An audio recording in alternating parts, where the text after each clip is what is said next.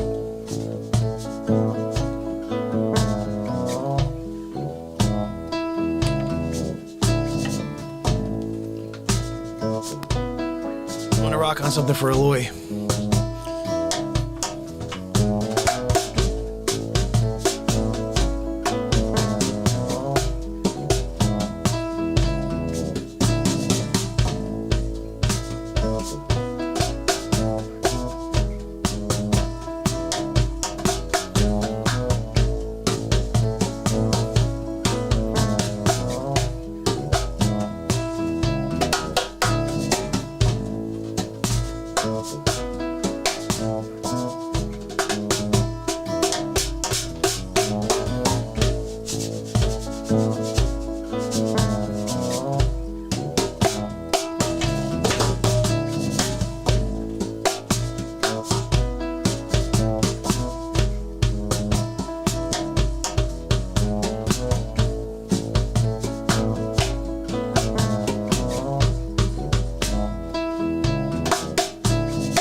Slow there.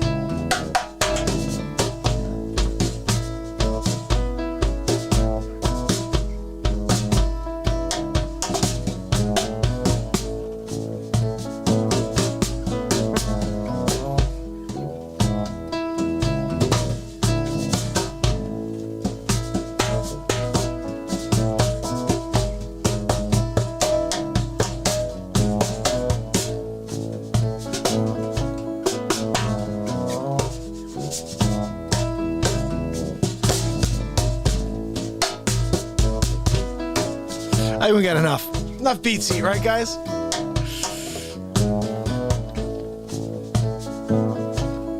It's a pretty tune here.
Aloy, my brother.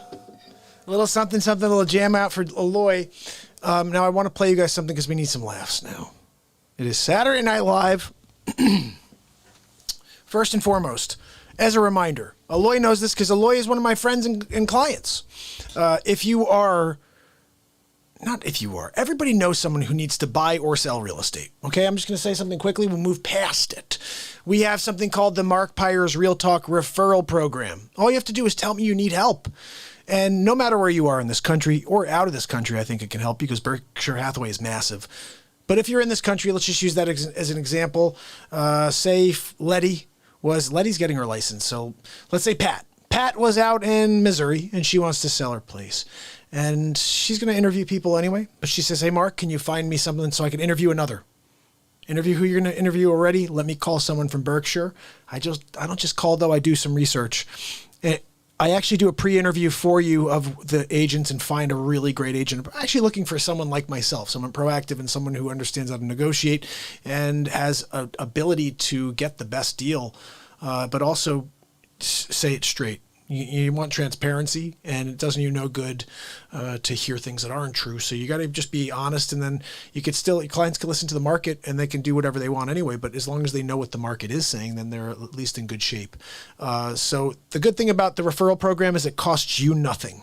All you do is let me know. I find you the agent. If you buy a house with that agent pays me a referral fee. It's what we do every day. I pay referral fees out all the time. It's a beautiful thing when I get a piece of business. I'll pay out a referral fee every single day of my life. If I got a new piece of business, I'll pay out a referral fee. And every agent thinks the same way. So if you are thinking about selling your house, don't get that thought of, well, no one's going to want to pay Mark something, to get them in the door. Trust me, my service is free to you, and I research and I actually interview them. And since you buy a home every 7 to 10 years, you don't know what questions to ask. The same as if I went to go and buy stocks, I would not know what stocks to buy. I wouldn't just get a Scottrade account. I told you my shirt's the Lintmaster 5000. I wouldn't just get a Scottrade account and start trading. I'd go to someone who's a professional, knows how to make money. And so that's the thing, is you go to the person who can help you. And it's a free service, and it would help out this program a lot if you think about me whenever that happens. So let's move forward, and let's get some laughs in. I have something here that I did at the very beginning of my face swap foray here, where I just had this concept of, I think this is all under the guise of Dick Facce, because I didn't want to tie in real talk with comedy at the time, because I thought, well, I'll tell you, the weird thing about this was I was pushing straight positivity for 318 days, nothing but positivity, just trying to bring this world together into the light. And somewhere along the line, I started doing this face swaps, bringing in the comedy, but it wasn't as real talk. If you go back to the shows, I was still doing positivity, but there was a Dick Facce show going on. And I'm creating all this content on the Dick Facce show, releasing it on a new platform. It's somewhere here on YouTube, the Dick Facce show. I don't know, I have like 12 subscribers because I stopped pushing it. But it's somewhere out there. I don't even know what email address I signed up with to get to it. So I don't even have any idea how to find it anymore. But if someone finds it, let me know. And there's some good stuff on the Facce page, wherever it is. And so bottom line is this.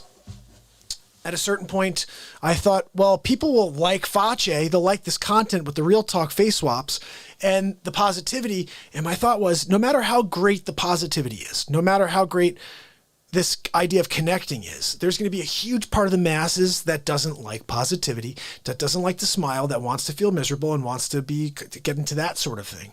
So I said, well, how do we reach them?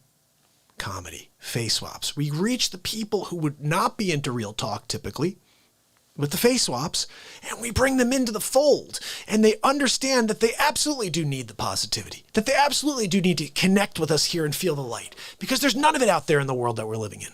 It's the darkest it's ever been. It's like the Middle Ages, 2020, the Middle Ages, circa Middle Ages. Like seriously, like what is going on? It's there's a hatred that's ridiculous, and I think that this is the way we stay away from it, is we come here. And we drive towards the positivity that we all have within us. We just haven't been able to find in a very long time. So with that said, this was originally part of the Facce series, and nobody's really seen this. There's only, I think, been about 50 views of this. I'm going to actually share the link with you. Let me make sure I get the right thing here. We just had the most amazing family vacation. Did you? Okay, so here's the link right here, if you guys want to check it out. And here you go. If you like this, share it to your pages. This is Dr. Evil. I have a proposal for you. You have 24 hours to pay me $10 billion, or I will strike every major city with our hypersonic laser. What say you? Well, the United States of Trump does not negotiate with terrorists. I'm sorry, Dr. Evil. Do you have another proposal? Maybe I can buy the laser from you. How about that? Huh? Trump will buy it from you. But that's not on the table. I'm freaking Dr. Evil. Dr. Evil.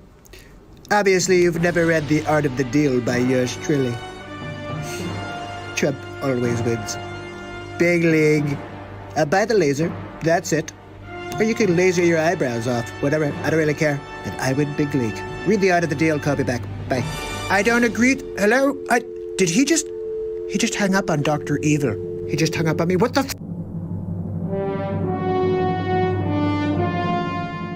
Dr. Evil, Donald Trump is on the line for you. Thank you, number 2. I'll take the call in my secret lair. Donald, glad to get you back on the line. Dr. Evil. Yeah, I read your crap book. Oh, you did? I thought you'd go audiobook. I didn't know you knew how to read. Of course I know how to freaking read. I'm Dr. Evil. You can get my book. It's on Amazon, or it's in Mentor Box, too. Unlike your crap book, that's why I read every single page. Oh, you did? Did you read Chapter 13? The Power of the Hang-Up? No, I did not read that section in The Art of the Deal. I did not... What? Hello? He did it to me again, didn't he, number 2? Son of a bitch!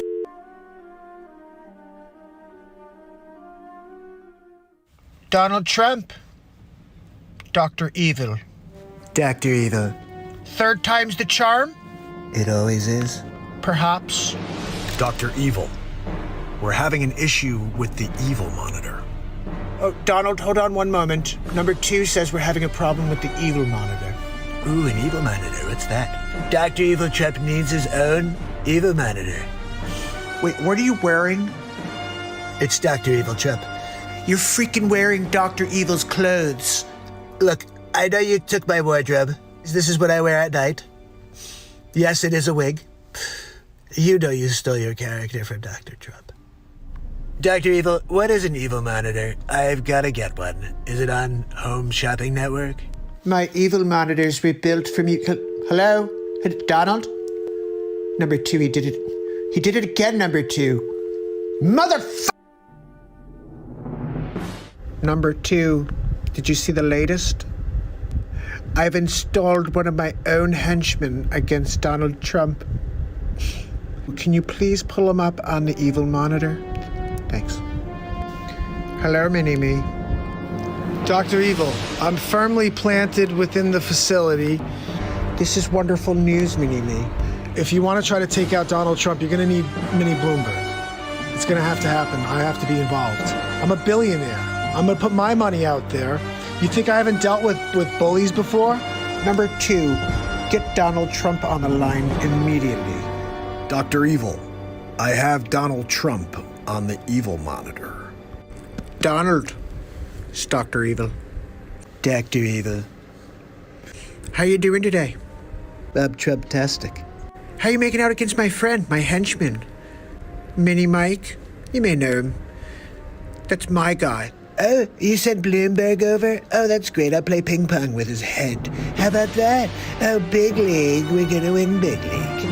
Well, you better watch your back, Donald, because he's coming for you.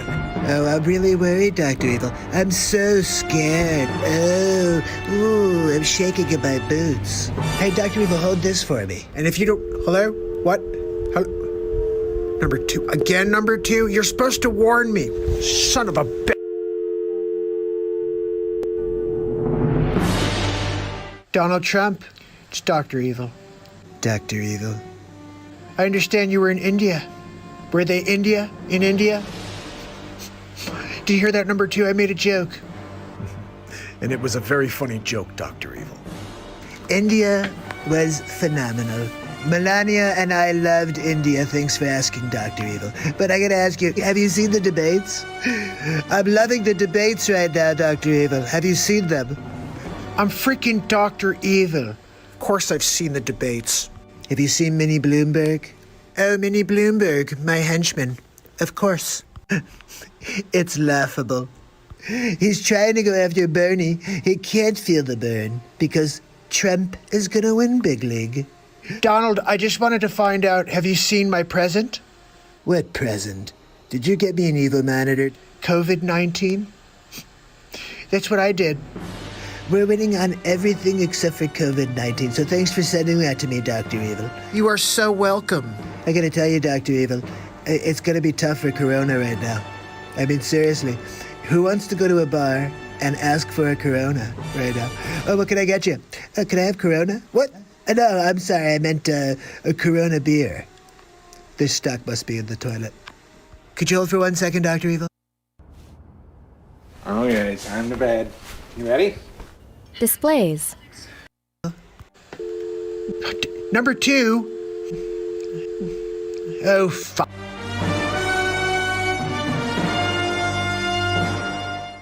Mini-me, it's Dr. Evil. Dr. Evil, What is this that I hear you're bowing out of the race? I spent $600 million and didn't even make a dent.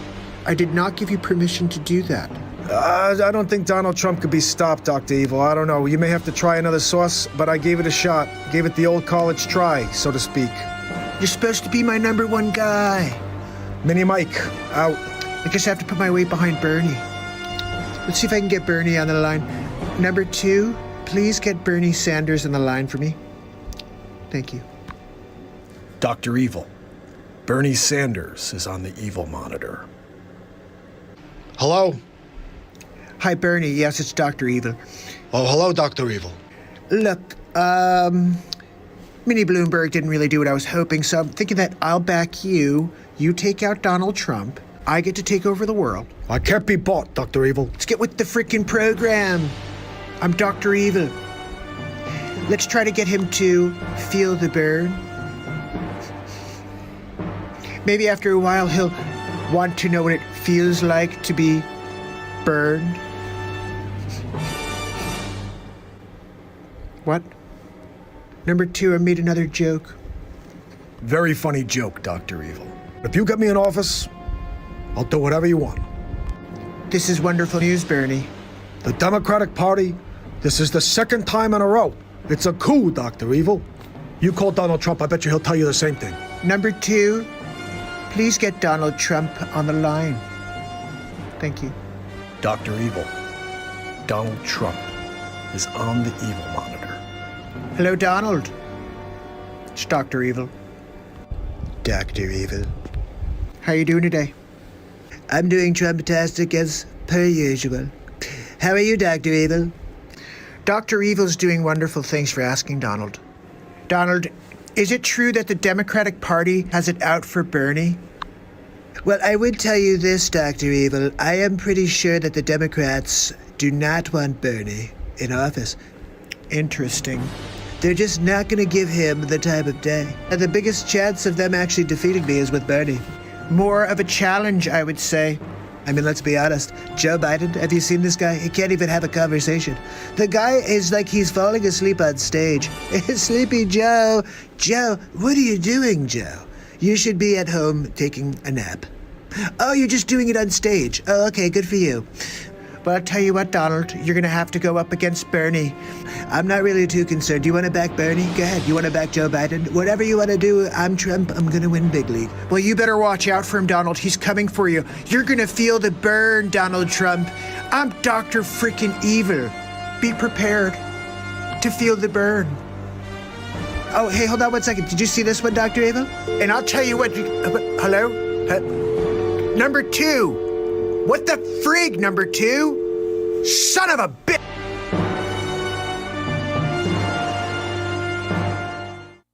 Number 2, have you seen the outcome from the coronavirus? I have seen, Dr. Evil. Congratulations on your success. Frau, did you see? I did, Dr. Evil. Perhaps Donald Trump just wants the world to come to an end? Everything's on lockdown, number 2. I've got him right in my hands now. Number 2, can you get Bernie Sanders on the line for me, please? Thank you. Dr. Evil. I have Bernie Sanders on the evil monitor. It's Bernie Sanders. Bernie, it's Dr. Evil. Oh, hi, Dr. Evil. What's happening to you out there? You're falling apart at the seams. What is going on? First Mini Bloomberg, now you? You're terrible. Well, the world's against me, Dr. Evil. We're going to have to figure this out, Bernie. The Democratic Party doesn't want to go socialist. The people, they're not coming out and voting, Dr. Evil. I don't know what else to do. You gotta throw more money at the problem. I may have to drop you into the pits with Mustafa. What do you think of that? No, please, Dr. Evil. I may have to call it quits soon, Dr. Evil. I did my best. You can't put your thumb down on me any longer. This is Bernie. Out. Oh, crap. We have to get Donald Trump on the phone. I want to hear what he has to say about this turn of events. Number 2, can you get Donald Trump on the line for me? Thanks. Dr. Evil. I have Donald Trump on the evil monitor. Hello? Donald, it's Dr. Evil. Dr. Evil. How are you today? Just wanted to see how you're doing with this outbreak. I can't stop it. I can't stop it, Dr. Evil. Why did you send the coronavirus to the world? I'm freaking Dr. Evil. It's my destiny to rule the entire planet, Donald. You're making the world a terrible place, Dr. Evil. How do you sleep at night? I sleep like a dream, Donald. Well, I'm surprised you sleep at all.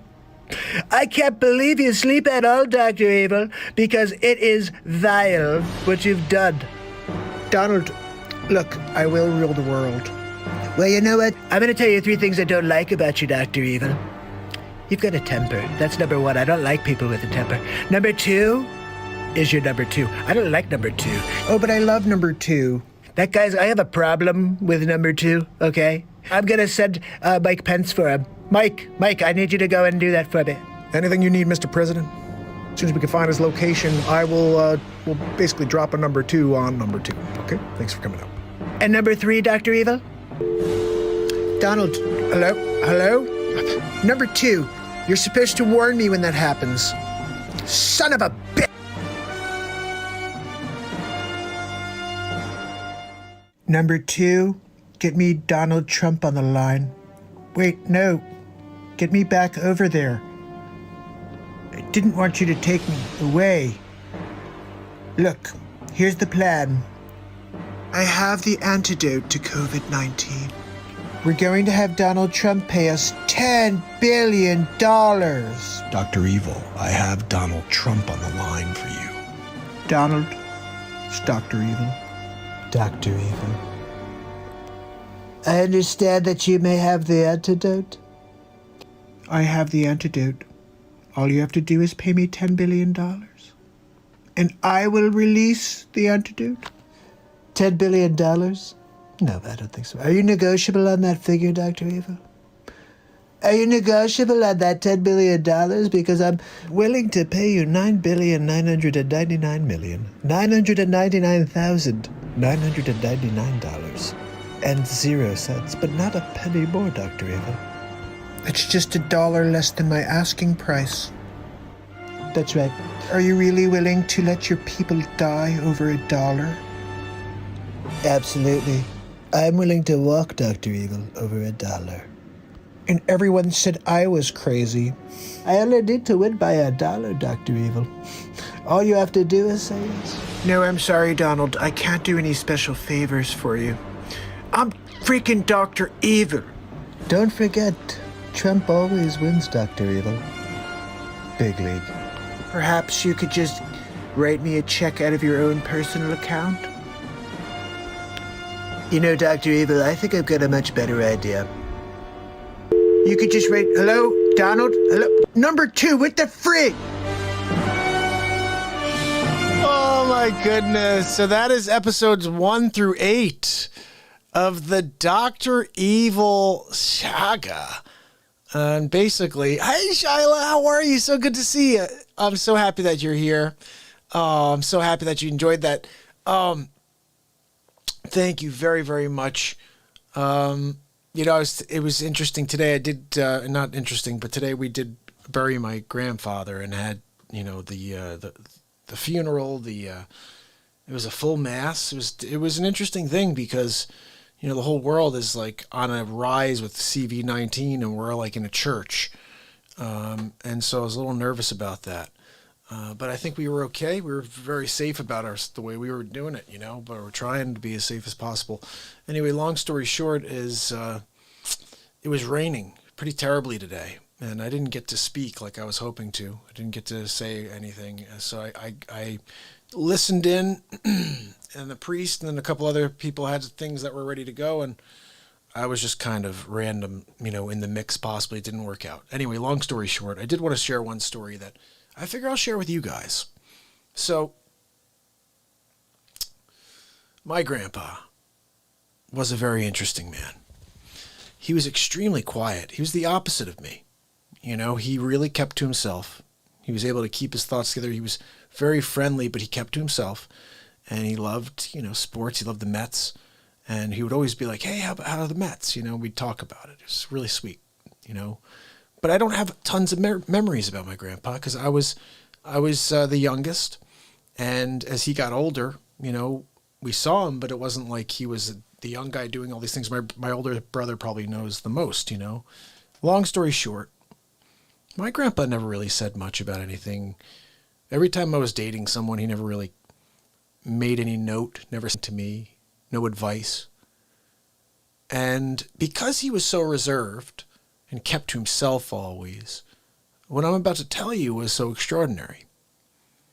So, I actually saw my cousin today. This is this event when it took place. Maria, she said she came today. Maria was getting married. And my wife and I were dating for like maybe weeks. Yeah, it was about 2 weeks.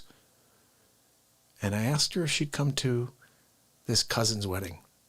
Now, that's a pretty big commitment to come to a wedding with somebody that you just started dating. And she agreed. She said, yeah, I'll go with you. So we go, and she looked stunning. And we go in, and we sit at the table, the singles table with like the cousins who were single, you know, with this new girlfriend. And it is, you know, we have dinner and music's playing, and I said, you know, would you like to dance? And she said, yes. I introduced her to everybody. Introduced her to my grandmother, my grandfather, my parents, everybody, my cousins. And so as I get up to take her to the dance floor, I walk past my grandparents, and I turn back, and I see my grandpa, and he looks at me, and he's got this huge smile on his face, and he goes, and that one act of like that's the one. I had my grandpa look at me, never made a gesture to me like that in his entire life. He looked at me and he's like, she's like, good job, Mark. You know, like she's a keeper, you know? And in that moment, it's just the look in his eyes, you know, I'll never forget it. I'll never forget it. So that was the story I was going to share today. It's just that moment where my grandpa broke out of his shell, so to speak, to give me his advice, you know. He'd met other girlfriends before. In fact, I dated someone for 4 years. He never once went like this to me. But my wife, you better keep her, Mark. And honestly, I look back, and you know, we all have these guardian angels. My grandfather is obviously my grandfather, but he guided me to make the best decision I've ever made in my life. And for that, I'll be forever thankful. And I'm sure I'd still be sitting right here. But I do have to say, a huge part of how much you like someone is how much your family likes someone. And that extra definitely had me zeroing in on unbelievable woman that allows us to do this every night after everyone's asleep and she's, you know, getting ready for, like, this is where we get a chance to connect. And I've said this before, you guys may not have heard this ever, but if my wife at any point was just like, I'm over this, you're done, I don't want you doing this anymore, or whatever, or she was like, you know, this, she's never done this, she supports, she's like, look, if you think you're doing something to help the world, she's like, it'd be nice to have made some money for it. I'm like, well, that's what I'm trying to go out here every day in order to affect real change. And if it's meant to be my real mission, someone will come along and put me on a bigger platform so more people can see us and we can really connect and we can really change the world. I think some people laugh when I say that, but I see a path to it. It's so clear to me how easy it would be. Just send everybody to this platform. And every day, if we spend 4 hours together, and there's 24 hours in a day, but 4 of those hours you're living in the light, I think it's pretty easy to find your way from there. Remember, the idea was the way to the light, the way to everlasting life is through the light. It's through positive actions. It's through caring, kindness. These things, they close you in on your true mission, which is to soul fill. You need to continue to fill your soul. And if you don't, that's when you find misery. That's why I'm here every day to do this. Because if I don't, I may be miserable. I'm certain that I have to continue to show up in order to push out as much light as possible and play and keep you guys away from the negativity. And that's how I continue to achieve fulfillment myself. I don't know, again, that's a made-up word, guys. There's no such word. I created it, just like I created Poison and President G. Hall. Ed sleeps over Joe, bumbling bited. Joey Futon. I can't take credit for Joey Futon. That was not mine. That was Jess. Jess came in. He was here for like a few days. I don't know. I hope he's all right. He came in, though, and he was like, Mark, I thought he called me Joey Fatone. I was like, what? You think I look like Joey Fatone? Really? How dare you? How dare you call me Fatone? Huh? He goes, no, Mark, read it again. Joey Futon. And I was like, such a brilliant name. You know, we were talking, someone said the other day, where, you know, the idea of getting writers at some point and being able to take the show to a different level. And I'm like, well, look, you know, as somebody who doesn't watch the show, I'm like, if you saw the show, you'd see we don't need writers because every day I improvise content and it's all funny. So I don't really need writers. But if I did have writers, it would be stuff like that. I'd be able to take direction. And he was like, yeah, but they'd be able to write to your style. They'd watch you and they'd be like, okay, I can write to that. And then you just go and do it. I'm like, well, I guess, but realistically, I like what we're doing here. Every second we just take something and go with it. And I don't want to be scripted ever. Now, if you tell me that at some point I have to do an hour, that's fine. We're still doing another 3 over here afterwards. You know, so like whatever it happens, this program needs to be more. And that's why I guess I continue to drive every day, hoping that the world will take notice. Then we can get to a point where I can literally be here and I can support my family doing it. But right now it's impossible. Right now I'm just showing up, just doing the work of the Lord, the work of the light. And you know, if karma is anything, then maybe something will happen. If not, the shadow banning will win. It's won this far. What are we at? 706 days in a row, shadow banned by the man. And if it wasn't for you guys, we would be sitting here at 295 subs. If it wasn't for Sig, if it wasn't for Wages, if it wasn't for Scott, Planet X, Trinity, Vlad, everybody else who's out there spreading the word of positivity for getting people over here. Because look, there's a lot of negativity out there. There's a lot of doom and gloom. Go and absorb what you need to, but then come here and bathe yourself in light. Let's just make some... Look at guys, I am the attractor of all lint with this stupid shirt. I wore it today to the church, and I told you, no matter what's going on, I catch it. I'll be like sitting here and all of a sudden you'll see like, it looks like I ran through an asteroid belt. Like, what happened over there? No, it's just in the room. It's magnetized, I guess, to this shirt. But guys, I guess what I love about the variety side of this show is like I could be in the middle of some really deep moment and then all of a sudden recognize that I have lint on my shirt and we go somewhere else. Like, how dare you, shirt? I called the manufacturer earlier. Lori. She was big trouble. Guys, remember?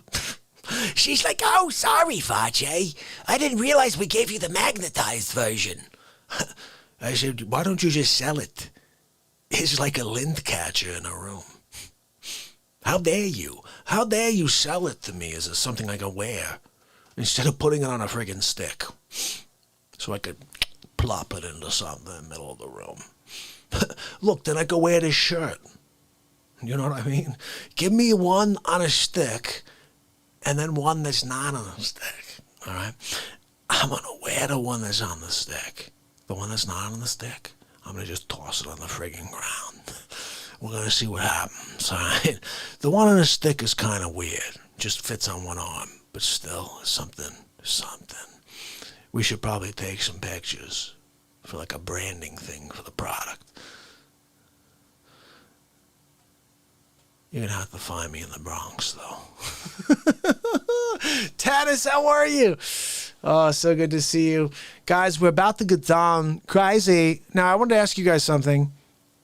You just saw the original Dr. Evils, which is episode 1 through 8.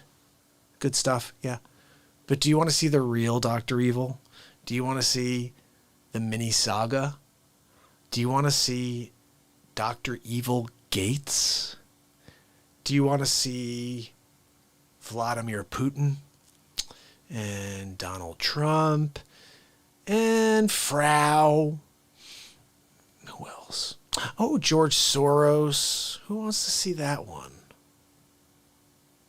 I have heard of Jim Williams, the famous private investigator. That is my buddy. I love Jim Williams. Guys, if you ever need a private investigator, I'm giving a free plug to my buddy, but he always supports the show. Jim Williams, my buddy, out in California. Jim, where are you in Cali again? I checked out when we connected the first time. I emailed you through his website, I believe. Jim's out in California. Family business. He's taken over, and he is a private investigator. Worked with some serious famous people. He can't tell me who, but I did want to have Jim on one day and just chat about some of the things he's had to do. Jim, you want to do that tonight, buddy? You want to call in later and we could do, I don't know how much time you have, but I'll be here for a bit. But maybe later I'll put the number up and we'll take some call-ins. I planned on doing that tonight anyway. We'll have some call-ins and maybe Jim can come on and tell us a few stories without divulging anybody specific, but just to say a couple things. Well, yeah, one day I had to sit there and watch from like a cliff. Check this out. Let me tell you. I'm on this friggin' cliff, right? I'm hanging on with one arm. I got my Canon 5D Mark III hanging around the side of the cliff, right? I'm snapping photos. I got the extra battery attachment, so I can grab it from the battery and snap. I'm snapping. You gotta see the photos. I didn't look at them, though. I just threw them in the envelope, dropped them off to the client. That's how I do it. I don't want to know. I don't want to know what's in there. Unfortunately, I got pictures of her and her husband. I didn't know. I thought that her little lady's friend was in the house, but no, it was just her husband. That's why I should look before I deliver. You know what's funny? Okay, Jim, what is that from? What is that from? Somebody tell me. Jim's from the OC, guys, out in California. So if you're in Orange County and you need some private investigative work, take up Jim. You can go check him out. Now, I wanted to see that would be fun, to do something like that. Just to, Okay, so that bit I just did for you. Hanging on, taking pictures around the corner, not looking at it, delivering it, and just letting the client see it without you actually previewing the content. Does anybody know what that's from? I hope somebody is keen enough into good movies to know that bit. Tim, how are you, buddy? All right, I'm going to give you guys 30 seconds, and I'll tell you. No, I don't want to tell you who it is. I think I just have to tell you the movie if you can't figure it out. All right, I'll tell you again. hanging from something, snapping photos without being able to see, and then taking those photos in an envelope and just delivering to the client that paid you for the investigative work. And then the guy who's not really, he's actually the boss, is looking through the photos. He's the only person who's seen them, was the photos. And it's a picture of him with the lady. It's a picture of the boss with the lady, and not the husband. But it's a picture of the boss, that's this guy's boss, the investigator, and he's sleeping with the person that he's investigating. Funniest movie. One of the best character movies of all time. I'm going to tell you guys right now, okay? It's called Who's Harry Crumb? John Candy. If you've not seen Who's Harry Crumb, guys, you are missing one of the best investigative, private investigator movies ever. So funny. Who's Harry Crumb? Make sure you watch it. Oh, guys. Who here has seen Who's Harry Crumb before? John Candy is one of the best. Man, I miss that guy. William, how are you, buddy? I don't think we should have a bad connection. We should be kicking it hardcore right now. I'm not really losing any frames. A few, 2,536. That's 1.3%. That's not bad, guys, actually. But Who's Harry Crumb, guys? Oh, my goodness. One of the best. One of the best. There's a great scene. He's in the middle. So that scene, he's hiding in an air vent, taking photos through he can't see, so he's taking photos through the vent, and he winds up getting in there. He's wearing like this Indian, it's so racist. He's like, God, my name is Buddy, I'm going to take you. And he's doing this accent, really racist, and he's been brown face and everything. And he's got like the hair on, his name is, Dadij. I forget how he says it. The guy's like, how do you spell it? He's like, I don't know. Let's just try with a D. He's brilliant. John Candy is one of the funniest people ever. And so he's in this air duct. He's taking photos. And then that's what he gives to his boss. He's like, yeah, I took pictures of him. And he's like, you haven't looked at these, have you, Crumb? He's like, no, I was there. But he doesn't even know that he just gave him pictures of his boss with the lady. Oh, it's one of the best flicks, guys. Love John Candy, right? Who's Harry Crumb? 1989, Letty found it. Oh, guys, such a good movie. There's a scene at the end where he has to go and deliver, I don't want to say too much, but the scene with the jockeys is hilarious. I mean, everything with the guy is so funny. He just has an ability. He had a way on camera that could, he was larger than life. That's what was great about it. Larger than himself, really. John Candy was phenomenal. One of my favorite comedians probably of all time, John Candy. Just, you know why? So positive, right? So much light, so much energy and love that came out of that smile and his laugh. That laugh and that smile of John Candy's, I could still sort of hear it. I just don't think I could imitate it. I'll have to listen to it to really get it. But he was amazing. Lady Jan, you're buffering?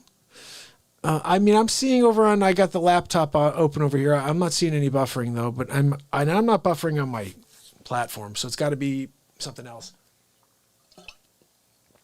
No buffering on DLive, Mama J said.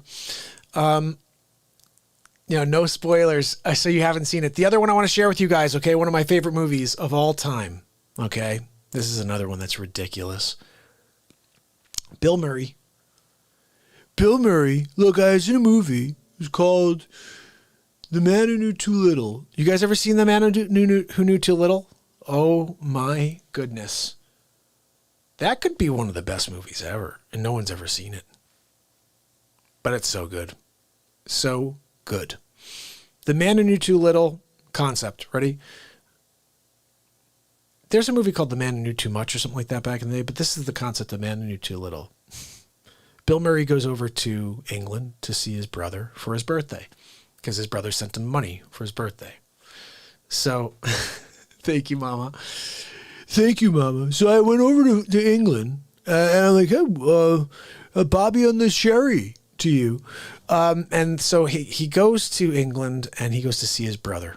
And his brother, I can't think of the actor right now, great actor, but goes to see him and he kind of crashes the party. His brother's about to have guests, like the Germans are coming over. This German company's coming over. He's got this whole presentation. So all of a sudden his brother, Bill Murray, is a problem. So what he does is he finds this new thing that's been on the TV that day called the Theater of Life.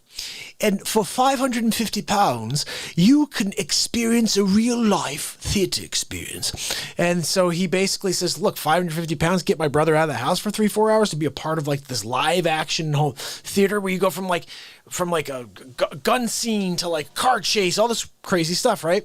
So he's like really nervous about it. He'd only done one play in high school, and he froze during the play in high school. Like he was right in the middle of the big, he had the big speech, and he froze up. And he makes a joke out about it. He's like, I've never seen anybody like do that before and just like not say a word and stand there for like 15 minutes or whatever. But so bottom line, he goes in there and he starts like, no, it's an even better story. He goes and sees a number. He calls the number. They say, yeah, come on over. The thing is, he called the wrong number. He called like a piece of paper that was there for an actual like murder that he was supposed to take on. And all of a sudden he's going down like a real path with real villains, real murderers. And the theater of life is over here. And the real villain, the best way I can say this, the real murderer goes and theater of life is there. He kills them. I can't even explain this correctly, guys. Bottom line is Bill Murray winds up becoming like this superhero, but he's an idiot the whole time. Everything he does is stupid. And it's so funny because they're all trying to like kill him and he thinks he's part of some play. And like even the girl that's the lead next to him, he thinks she's some prostitute because they told him that's like the play, that's the part of the, and he's just like, he runs with it. It's so funny. Bill Murray at his best is the man who knew too little. You guys have to check it out. It's so good. What about Bob? What about Letty? Look, I'm doing the baby steps. Dr. Marvin, I'm doing the baby steps, Dr. Marvin. Bob, I don't treat patients on vacation, Bob. Faye, I don't want to see Bob, Faye. Faye, big Good Morning America's going to be here in the morning, Faye, to interview me about my book, Baby Steps. I'm not going to speak to Bob. Bob, I told you, you and Gil go back to the city, and I'll see you when I get back from Lake Winnipesaukee. Lake Winnipesaukee? Dr. Marvin, Dr. Leo Marvin, I'm doing the baby steps. I brought Gil. Bob.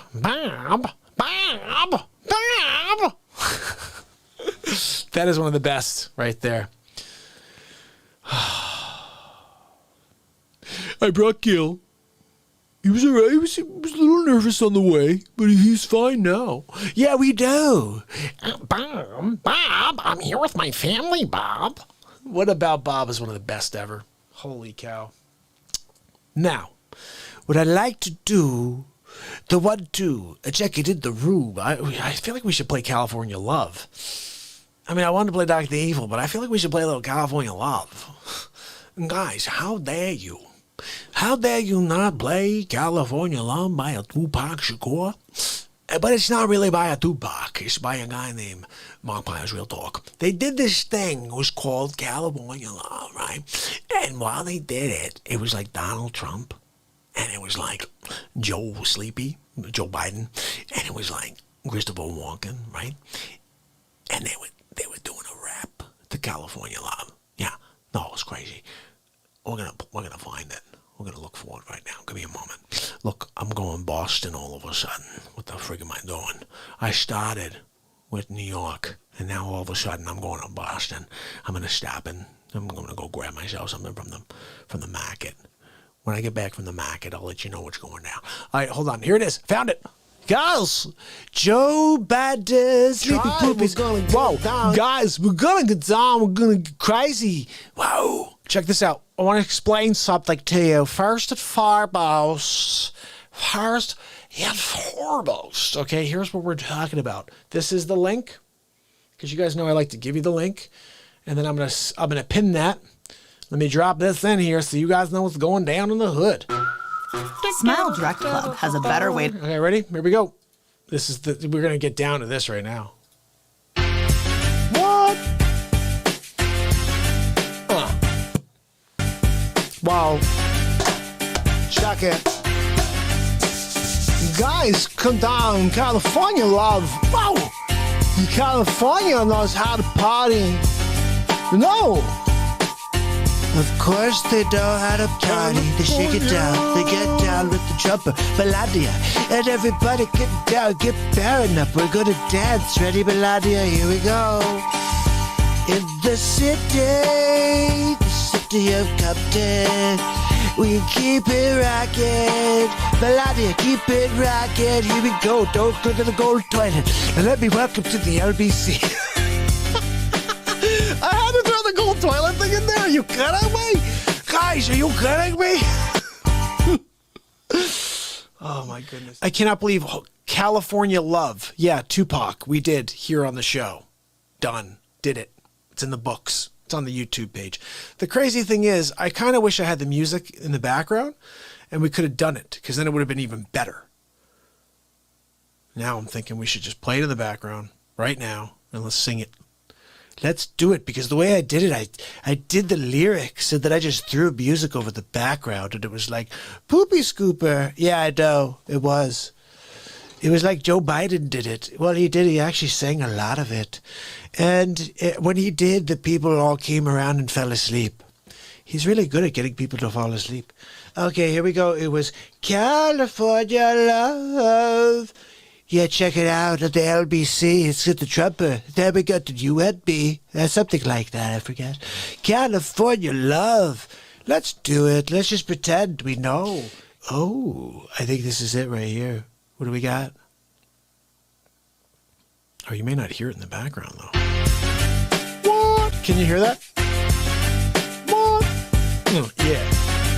Yeah, now let me tell you about the LBC. I got to getting down with the D-O-double-G. And down 9 to 5, I'm gonna get it down and you're gonna feel alive. I'm going down to 7-Eleven, get a big gulp. Oh yeah, what they got? I got a Coca-Cola, gonna slip it down, gonna get myself a Twinkie on the side.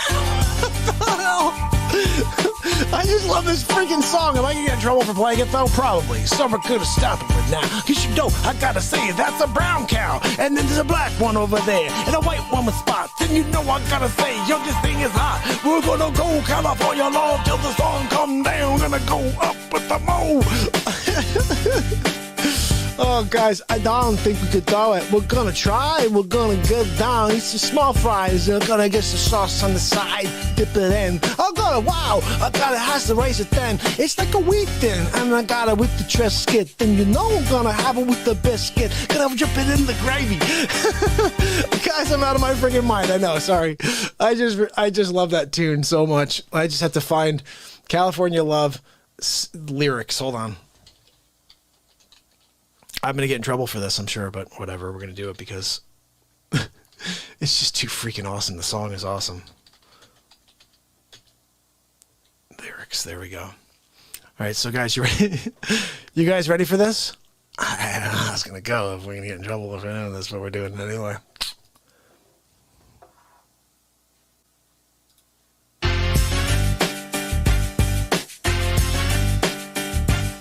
Wow. Check it. Guys, come down. California Love. Wow. California knows how to party. No. Of course they know how to party. They shake it down. They get down with the trumper, Melodia. And everybody get down, get pairing up. We're gonna dance. Ready, Melodia? Here we go. In the city of Compton, we keep it rockin'. Melodia, keep it rockin'. Here we go. Don't go to the gold toilet. And let me welcome to the LBC. I had to throw the gold toilet thing in there. Are you kidding me? Guys, are you kidding me? Oh my goodness. Is this even working? Can you guys even hear this? Or is it just me talking to nothing? I gotta just quickly check and make sure you can even hear this. Hold on. Oops. Yeah, you can hear it. All right, good. Guys, just want to make sure I'm not doing it alone. You're like, this guy's making noise and there's nothing in the background. He's sounding like like seriously right now. All right, so let's do this again. Trumper from the top, Trumper, okay? Is it going to be Trumper? It's going to be whoever. Here we go. Look, check it out. LBC, getting down, you and me. It's the Trumper. California, love it. Yes, good to do the W side, like I'm from the West Coast. I've only been there 4 days in my life. Let's go. Here we go, California love. They know how to party. They know how to shake it down. Now look at that, gonna get you down. Downtown, Judy Brown. Here we go. Yeah, in the city of LA. You know, in the city of Washington, the city of Compton. That's right, we keep it rocking. We keep it rocking, Melania. That's right. Put down to bed. Don't go to the garden.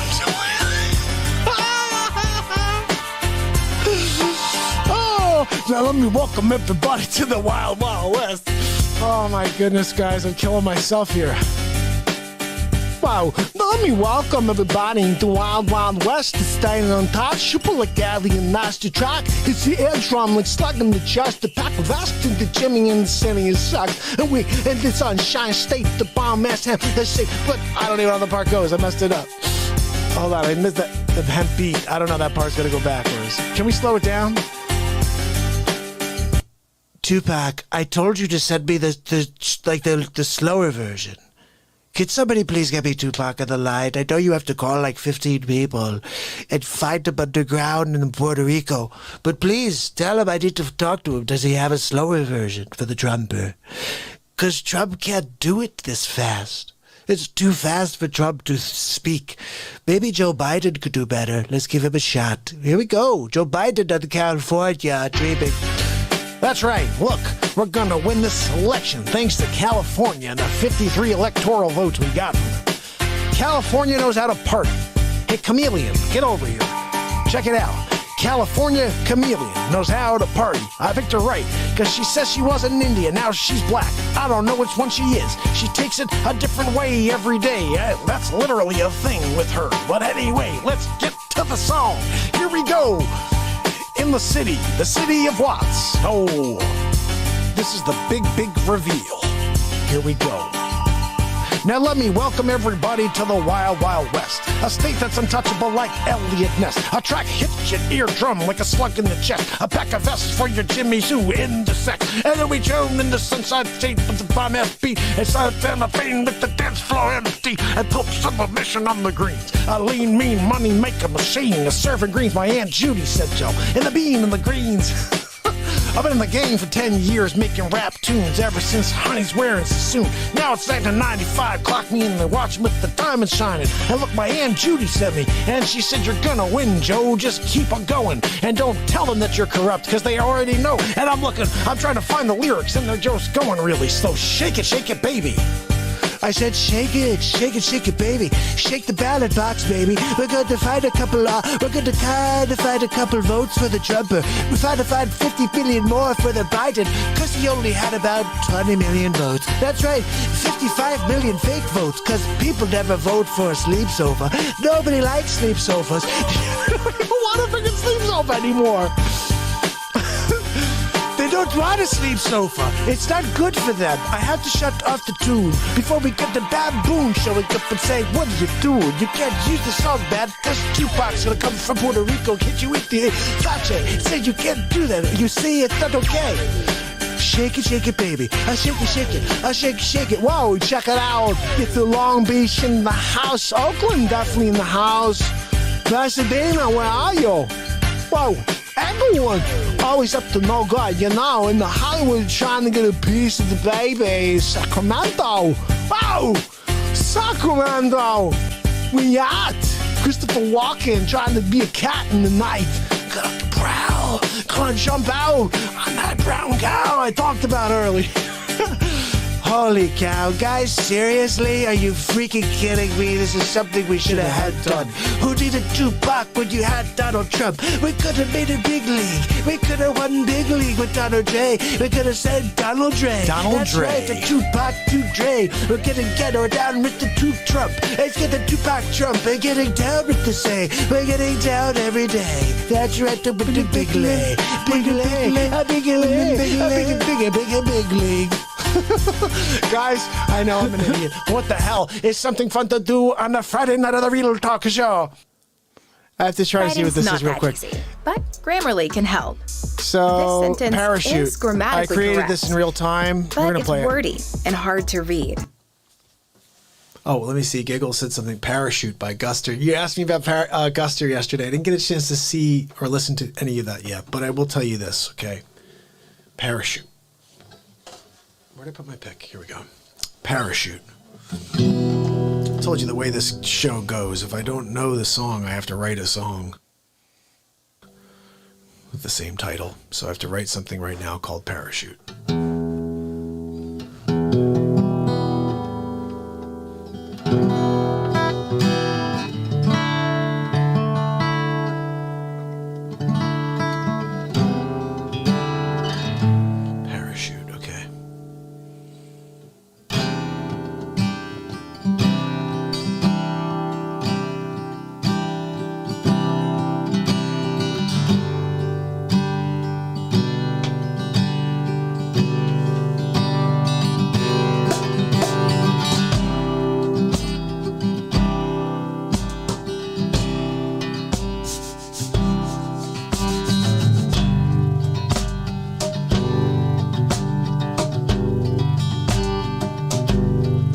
First thought I had today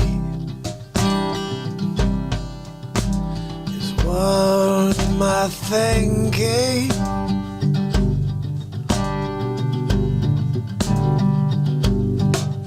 Yes, I took that lonely drive on down to the airfield.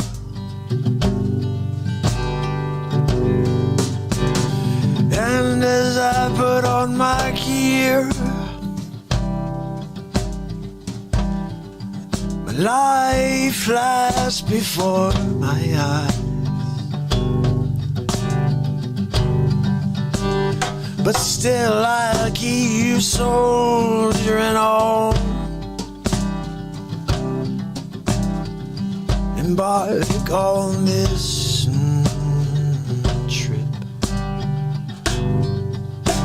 It's a one-way trip with one way out.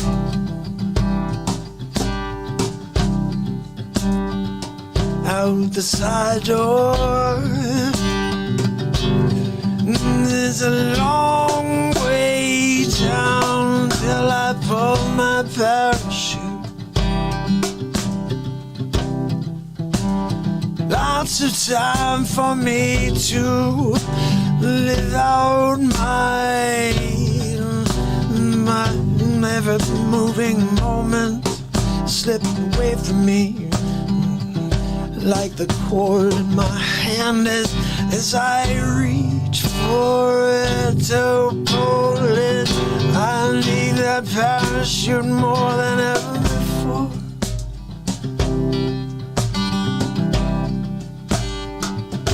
Me warm when it's cold outside.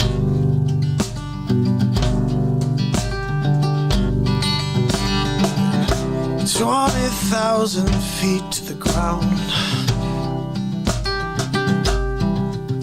All I can think about is the warm release of that wind underneath my parachute.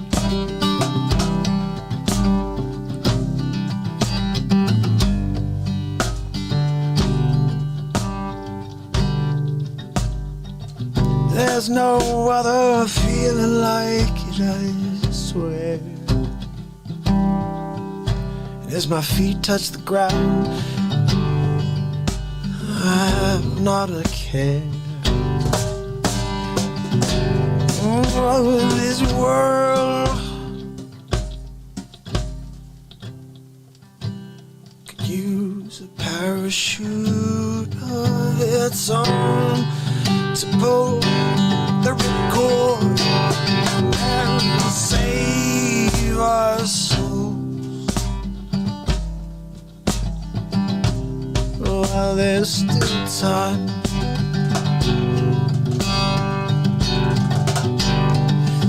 'Cause I think that parachute's really just a metaphor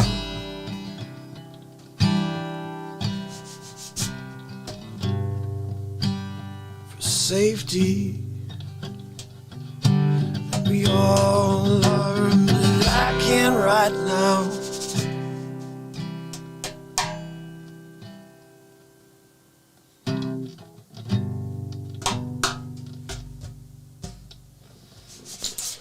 I guess that's it. I don't know. What's funny, guys, is I do these things. I don't know what the heck I'm going to come up with. But we roll real time. Guys, you can't do it. If you do it, you're going to fall flat. Wow. Let me ask you a question. You're going to try to play something, right? A song. It's never existed in the history of time. How dare you? How dare you create Beethoven? Oh, look, guys, it's Amadeus. How dare you, Amadeus? How dare you stand there and think you can write some sort of symphony number 5? How dare you? Oh, look, he wrote another piece today. Oh, yeah, what is it, friggin' chopsticks? Yeah, I've seen it. How dare this guy? Oh, he's going to write a song about the dog. Oh, he wrote a song today about Bimenon. How dare this guy? Look, I'm going to ask you a question. This is serious. You're on your way down South America, right? You got a one-way ticket. You're mid-flight, right? You hear over the loudspeaker that I'm in the Bronx. You're not going to get off the plane and start, like, hitchhiking it or something. You just go down the town, start, like, trying to figure out the Brazilian language, like Spanish, and you keep going. There's a little place there. You need to speak German. You need to figure that out. That's on you. That's on you. You know that, right? I'm sorry. Look, the only thing I can do is sit at my table with my espresso and my biscotte and dip it. I'm dipping that biscotte. I'm dipping that. Oh, I'm dipping that biscotte.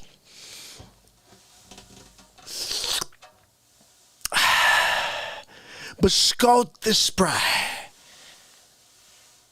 How dare you? How dare you not go, like, thumb out? I'm going back to the Bronx. I'm in friggin' Chile. All the way. It takes you 6 months, right? I'll wait. I'm gonna wait for you. I'm gonna sit at the table with my espresso. My biscotte. I'll see you when you get here. Hold on now, man. On the way. And pick me up like some Danishes or something, okay? And don't be so like, oh, I can't put it in my backpack. Just wait till you're like, I don't know, like a half a day out. And just pick up something fresh. For respect. Are you kidding? Sonny, I'm trying to talk to this guy. He doesn't understand respect. What do you want me to... No, Sonny, you're 79. This is 2020. We can't do these things anymore. I can't tell you what Sonny said. It's illegal in 14 states. You can't do it, okay? But let me ask you one more thing. You're working on drilling oil. You're fracking. You're a fracker. As you're fracking, you hit oil like big league. Massive. We're talking about shooting to the sky. All right? This is old school. Like miles away, they're seeing this thing. You guys like spectators around. You got people with buckets. I saw a guy with a milk carton.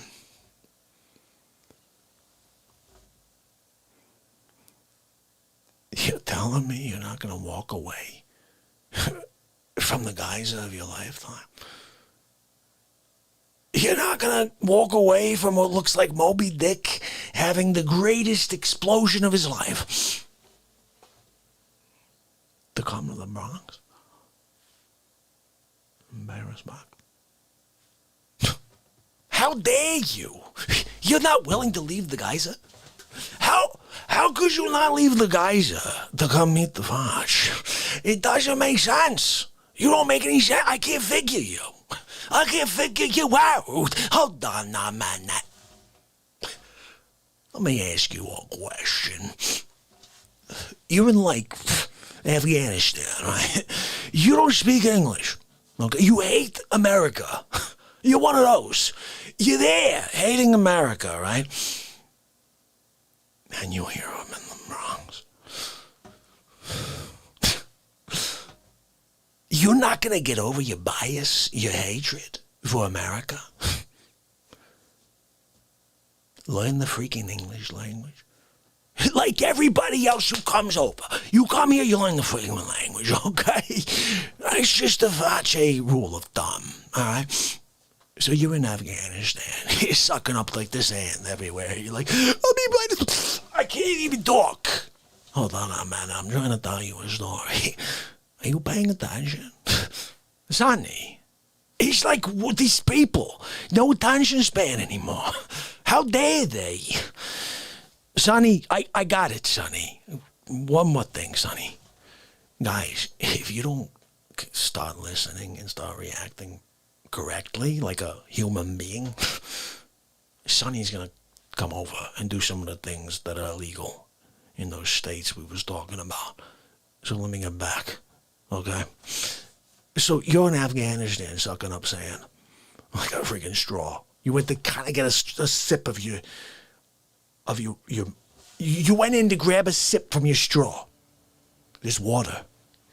At the bottom of the straw is water. By the time you got your mouth to the straw, you had a mouthful of sand. The sand was all over you. You couldn't even get your mouth open to stick the straw into the hole. You already had the mouthful. You're just a little bit opening. The entire mouth was full of sand. Afghanistan. I don't know what to tell you. Hold on now, man. So you get on a boat. You take it across to Gibraltar, whatever the frig that is. You had to jump off in the back because they're looking for your papers. You don't have any papers. You got to get around customs. You got a problem with that because you're like in between citizenships. It's a whole other thing. So you swim past all of the customs agents at each roadblock you're dealing with, like your first day at Gibraltar, then you get over to like Spain, and you're on your way across the Atlantic. You know the story. You're swimming most of the way. Sometimes you grab the fin of some sort of like shark or whale. It brings you a little. But you're using them arms and legs. But don't forget, you're rich. You're grabbing fish on the way. You're eating it. You're a rich man. You're a rich lady. Halfway through, a shark chops off your left arm.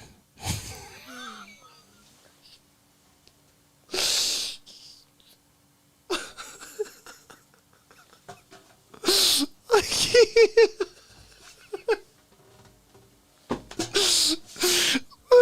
Oh my God. You're like a quarter.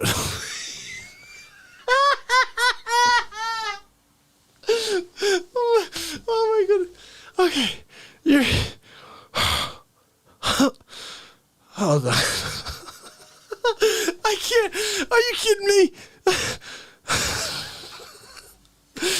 Oh my goodness. So you're like swimming, right? You're getting a workout with Michael Phelps. What the hell is wrong with me? I'm thinking about a shark. This guy's like, I gotta pay respect. The shark comes and bites his arm off. I gotta pay respect. What? Oh my goodness, guys, it's ridiculous. How dare you guys? Ridiculous. He is out of his freaking mind. Hold on now, man. You're on safari. I can't figure this one. This one is for the Guinness. I want to, one day, I'm going to open up the Guinness book, right? And they're going to see craziest story of all time. Check this out. You're on safari, right? Long guns. You're looking for a lion. You're trying to kill a friggin' lion. That's you, okay? While you're out there, You find out I'm in the Bronx.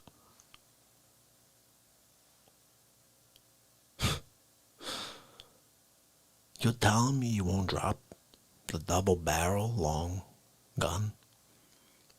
Leave it for some, like, Aborigine guy? Hand it to him? Hey, look, me, white man, you shoot me? You're not willing to take that risk? Hold on now, man.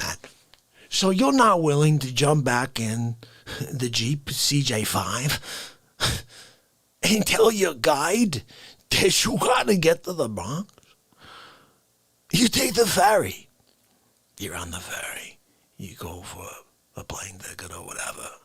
Maybe you fly private. I don't know how you roll. I'm not sure. That's on you. You get there, whatever the frig. Swimming, flight, I don't know. You're there, right? You drive to the Bronx.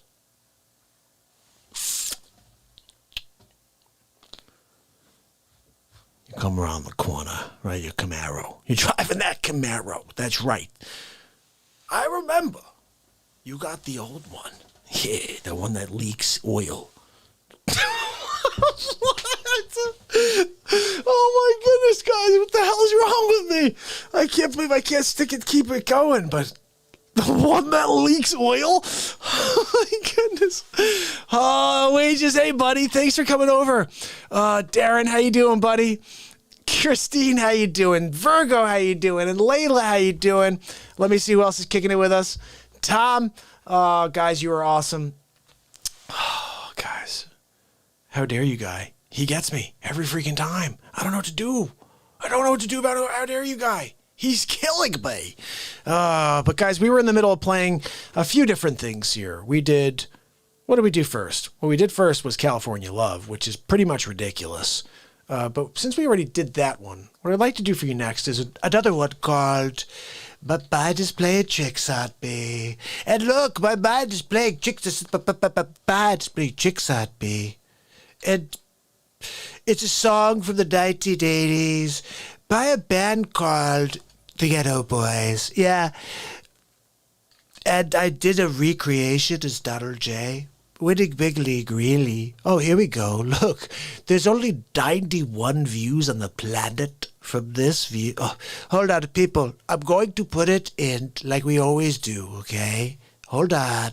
Give me a moment. Jeez, Paula and Thinker and Jim Williams and Darren. Holy cow. I mean, give me a moment to put it in.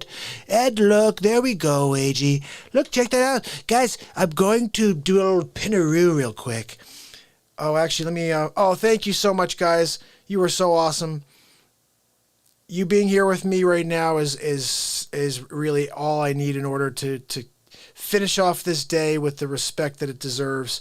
It was definitely an intriguing day. I'll share quickly what I said earlier for anybody who didn't see.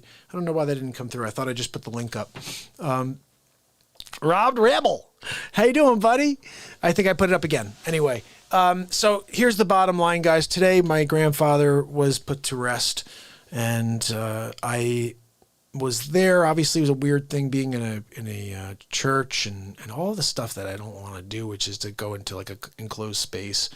And but anyway, did it, and it was not like again. He was going to be 97 next month, so I have a different approach to this. I think everybody, depending on where they pass, the tragedy is different. There's a tragedy no matter what. A soul leaving the planet, soul leaving this plane is a tragedy, no matter how it is. If they're 150, anybody who leaves after being here, it's sad to see him go, no matter what. But when you think about it's funny, my brother put it the perfect way. My brother, he was the one who got to say something at the end. I didn't get to speak. It was raining, it was pouring. I was going to say something at the burial, and oh my goodness, guys. Do you know, I was just looking down right when I'm talking about this, and guess how many minutes I've been on the air? 2 hours and 22 minutes. I just switched over to 223 right when I'm talking about this. but I was on 222 the whole time. Just right when we were talking about this, 222. It's the angels thing. But anyway, so my brother said, I think if anybody, probably everybody, had a conversation with God when it all started and said, look, you're going to get to live 96 years. You're going to get to have a family that loves you. And you're going to get to fall asleep and pass away in your sleep and feel no pain. He said, I think everybody would say, sign me up. I thought that was a great way of putting it, because we all love the man, but it's also sad when someone can't do anything anymore. When someone is, sick or they're debilitated. He was healthy for basically his whole life, Sig, thank you so much for your super chat, buddy. You're awesome. You're awesome, Sig. Thank you. So Grandpa leaving us was sad, but I wanted to say what I meant to say, and I just didn't get a chance to, but I would have liked to say this. My grandpa was stoic. He was very much a quiet man. He kept to himself. You'd be like, what, really? Your grandpa? But you do this yeah, I'm different. I don't know where I come from. I do know my grandpa on my dad's side was, I think I was like him. He was a self-trained musician just like me, self-taught. He played any instrument just like me. And I don't know how to play any of them, but I just play them. And that was what he did. He didn't have a fear. He'd just pick up an instrument and play it. He purchased this.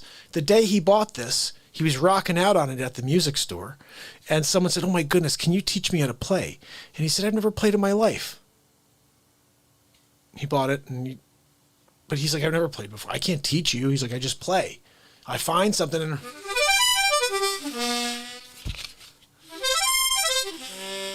How beautiful is this thing? Look at this.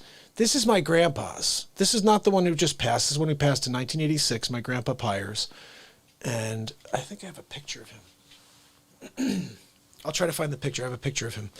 And this is his harmonica. And when he passed away,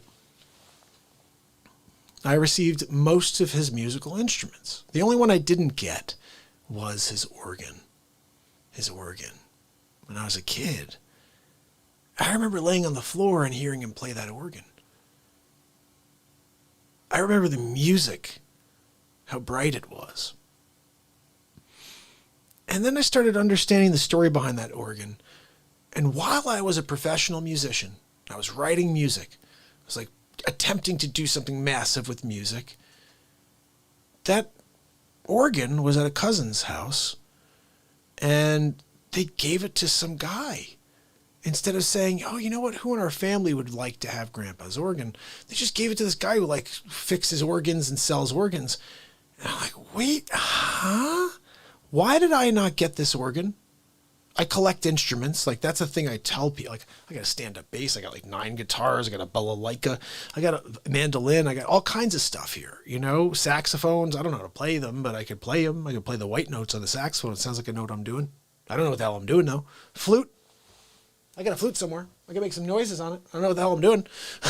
But it sounds pretty cool sometimes. I'm joking around doing Jethro Tull. I don't know, guys, but the thing is, if you just have fun and you play a beat, this is the way I think of music. When you play a beat, you can play music. So if you get notes if you can make noises and you play them in a beat, you just made music.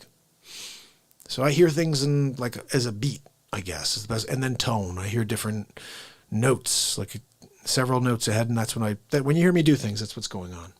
And so I just wanted to share that is, it's Jethro. I like that. PJ likes a little Jethro. So I don't know. I meant to share something. I don't know what the hell. So bottom line is I wanted you guys to see this. Come in and share. No, this is it. Let your love. This is it. No. Guys, we did this. This is what I wanted you to see. This is my mind. He's playing tricks on me. All right. Did we do this yet? I don't think we did this, did we?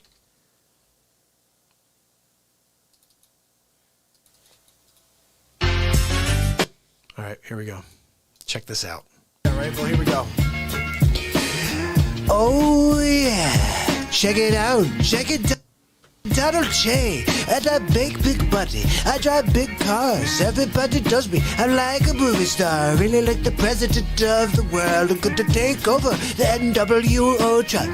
And then we're gonna win big league. I'm feeling tailed by somebody sucker's headlights. I'm gonna fool off on the red and black. I say, yo, I'm gonna give that guy another shot. And then I give it $5,000. And then I thought it was gold medal flour.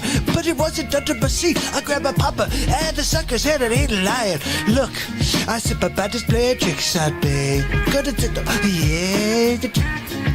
Papa, just play tricks on me. Melodia, did you hear it? Bye-bye. Papa, just play tricks on me. They said they're going to, even to the sleepy poopy pants. But it's not true, because I'm going to be number one forever, me and you. That's right, you're never leaving me. Check the prenup. Anyway, check it the back. We're gonna go back into the song. And then we're hooked on Popeye. Spelled out quick. It's gonna go down with the S-H-I-T, and you know what I'm saying. And we're here to come and go and I figured. And we got a finger on the trigger. And I know I'm gonna say it's silly in the giggling. And the three flying kippers in the senior citizens. And I live it by the sword. And I boys everywhere because I'm paranoid. And I keep looking over my shoulder and peeping round corners. And I keep babe. I said, Papa, just play tricks on me. Melodia, I said bye-bye. My mind is playing tricks on me, Melodia. Where's Sleepy Poop when we need him? What? I said my Aunt Judy told me. My mom is playing tricks on me. I said, Aunt Judy, I don't even remember yesterday. I'm trying to remember that my name is Sleepy Joe Biden. I'm on my sleep sofa Joe. I'm on the Joe Biden on the showy futon. But you never know it, because I'm just hanging around for a little while. Look it. My mind is playing tricks on me. Aunt Judy, I thought you said that. Joe, wake up. I said, wake up, Joe. You gotta wake up before you know, because it's gonna get better before it goes. Your mind, that is. I don't know, because you're not gonna be the president ever, yo. I'm just saying, I'm gonna win big league. And then when you think that you are the president, you will see that it's never going to be a possibility. No. I'm sorry. You're fired. Before you even started it up, before you even walked into the Oval. Look, I got a sleep sofa. All you have to do is go over and put your napping head on it. It's what you like to do. Your head weighs 55 pounds when you lay on the pillow, you. So just do it. You could be like the My Pillow guy. My pillow. Come on, get a My Pillow. It's going to be the My Pillow guy. Guys. Wow, I'm impossible to go. I feel like I'm the one to be a dope. I can't be steady, I'm being nervous. It's Sunday morning. I'm at a service. Praying for forgiveness to try and find the exit out the business. Lord, he's looking at me. It's still hard to find me, feel happy. Whoa! So we speeded up the pace, took a book back, right by the face. He's stopping in no doubt. So I swung and I hit the in the mouth. And I gotta go down, we figured. There wasn't no one another mother. You know what I'm saying? So we shot there, and then we kicked him in the head, 6-7 feet tall. And you know that he's dead. And then I threw the triple team on him. I dropping the mother bees, and you know I'm feeling it and on him. And then when more we swung, more blood I flew. And then he disappeared, and my boys disappeared too. And then it just felt like a fiend. It wasn't even close to Halloween. It was dark as F in the streets. My hands all bloody, punching on the concrete. God dang, homie, man made a tricks on me. I said, my mother's playing tricks on me. Of course your mind's playing tricks on you. If you're not tricked, if you're out there, you're gonna get tricked. You go to a wedding, you see this woman, you're like, I want to talk to her, but she's got a fiance. It's the guy. The guy was in the movie with thing where he took the pill and he was really smart. And then he went from nothing to a really smart guy. And he was reading, he was talking French, he was talking to a lady, and he went from being like a total scrub to like actually doing something. Look, what a win. And then you're gonna go and see Baba Ganoush. Wow, check it out. Owen Wilson, you coming down. We'll do another movie together. How about that? We'll smoke a stogie. I love stogie. And then we're gonna have another with the poopy in the pants where we get Joe Biden and he gets to change his diaper. Oh my goodness, Joe, you forgot to change your diaper. I'm so sorry. It smells really bad. I feel really sad for the Secret Service and the guys that have to hang out with the poopy pants. Poopy pants. My mind is playing tricks on me. Oh my goodness, guys. Oh, yeah. Are vegans healthy? I don't know. But listen, so that's Tuarato. I want to quickly tell the end of the story, okay? It's very quick. Bottom line, okay, my grandpa, very stoic guy, okay? Kept to himself, didn't say much, didn't really say anything about anybody I ever dated in my life. I dated a girl for 4+ years. He never said a word, okay? No reactions. Maybe just, normal stuff, but never, okay? So, I get invited to a wedding. Maria, cousin of mine. Right after I met my wife, a couple weeks. I think it was about 2 weeks in. And I was like, I don't know, should I ask her? I don't know if I should ask her. Because it was so early. But I was like, you know what? Let me ask her. So I said, would you like to go to a cousin of mine is getting married? And I'm allowed to bring someone. Any interest? Do you know anybody who may want to join me? And she's like, yeah, I'll go with you. Absolutely. So she goes with me to the wedding and just knockout gorgeous. She just looked beautiful. I don't know. We're dating, I don't know. My wife's gorgeous. I just love her. And so we go there and we're sitting at the singles table. And I'm there with a bunch of other family member cousins that are just kind of single. Some have girlfriends with them. And we're like at the girlfriend/singles table. Boyfriend, girlfriend/. So about halfway through, we ate and we're hanging out. The music's great. And I said, would you like to go one dance? And you guys know I like the friggin' dance, right? Look, they used to call me Electric Boogaloo. Are you kidding me? You never seen me? I was like Turbo in 1986, or Electric Boogaloo number 2. Who's doing head spins like that? You never saw me as Turbo. How dare you? How dare you not recognize me from my head spinning days as Turbo? Look, I'm going to tell you something. I'm going to do it right here. So anyway, I bring her out. I said, look, let's go for a dance on the dance floor. Ladies and gentlemen, walking to the stage right now, future husband and wife, only dating for about 2 weeks, and look, they're going to get married. They're going to get married. Look, here we go. Now, so we're walking and just like, I don't know, it's 2 weeks in. I don't know what's going on with this. I can't figure it out. Yeah, look, I don't know what's going to play.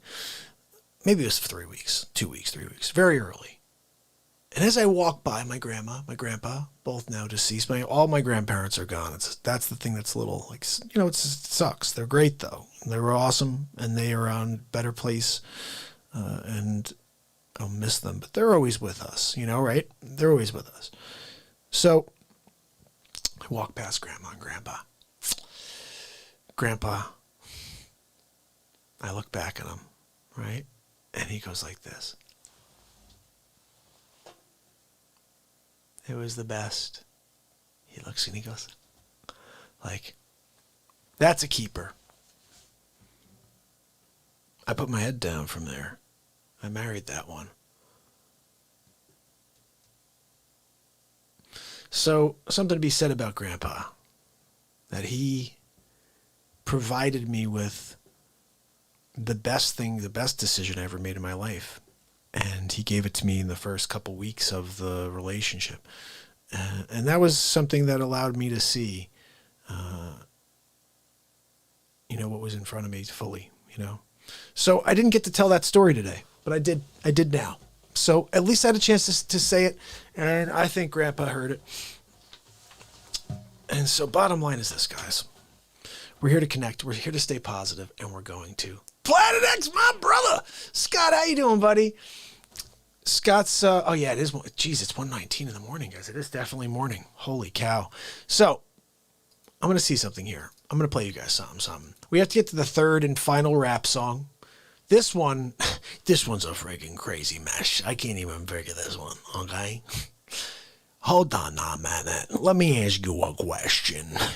You traveling around the sun, right? Like over and over. The freaking world's pretending it doesn't exist, right? You're showing them proof. Over. And freaking over. They come, the FBI. Let me see what you've got. Oh, no, that's nothing. That's just dust on your microscope. Excuse me? That's nice. First of all, it's a telescope. Get your head together. Okay, how dare you? Secondly, that's freaking Planet X. Are you kidding me? You never seen Planet X before? It's right here. It's right here. Look at the... Are you... It's like the Earth going around the sun, but times 50. Okay, just imagine the Earth times 50. Going around the sun. Hold on a minute. You're the Earth times 50, right? You're going around the sun. Like this. You find out I'm in the Bronx. You're not going to stop. You're not going to stop your rotation around the sun and make a beeline to the Bronx? Jump out of a pod or whatever. That's on you. You got to figure out how to get out of the aircraft, right? Because there's people inside there, I think. You can't be on the surface of that friggin' thing, okay? It's like one of those things where inside, there's like this long tunnel at the top. Here's in one of the corners, is at the top. There's this long tunnel that comes down with an elevator, okay? Super Magna protected. Magnum PI protected, right? You can go down this thing, down to the bottom. He protected. It's like 62 degrees all year round. The sun is 5 seconds away. It's like right there. It's like cool inside. It's reverse osmosis with the side of bacon, okay?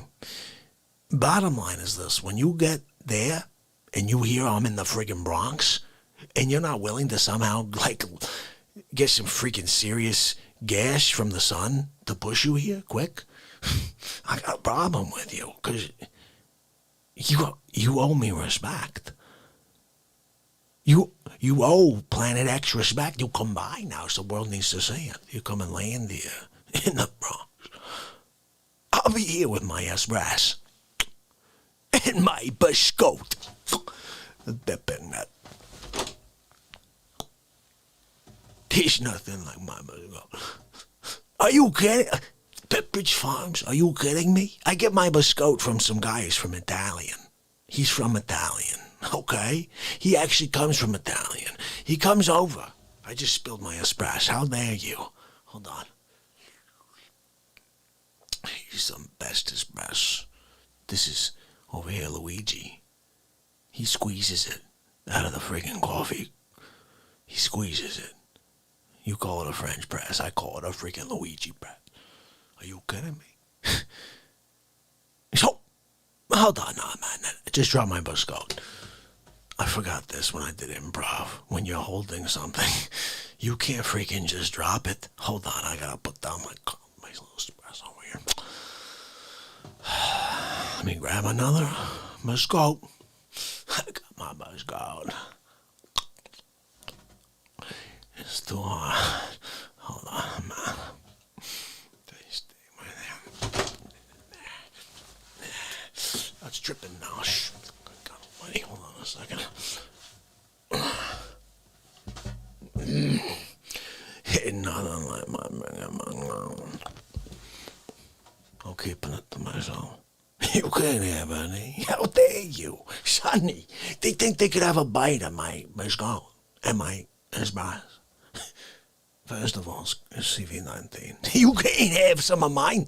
CV-19. Luigi, good one. You did a good job over there. Squeeze the friggin' hell out of that bean. I just friggin' dropped it all without putting it down on a platter. I mean, what are you kidding me? He's ridiculous, this person over here. Who is this guy? Oh, guys, I am silly. Whatever. Look, we do this every day forever. This is day 706 in a row. It's SNL. We're going to be doing it.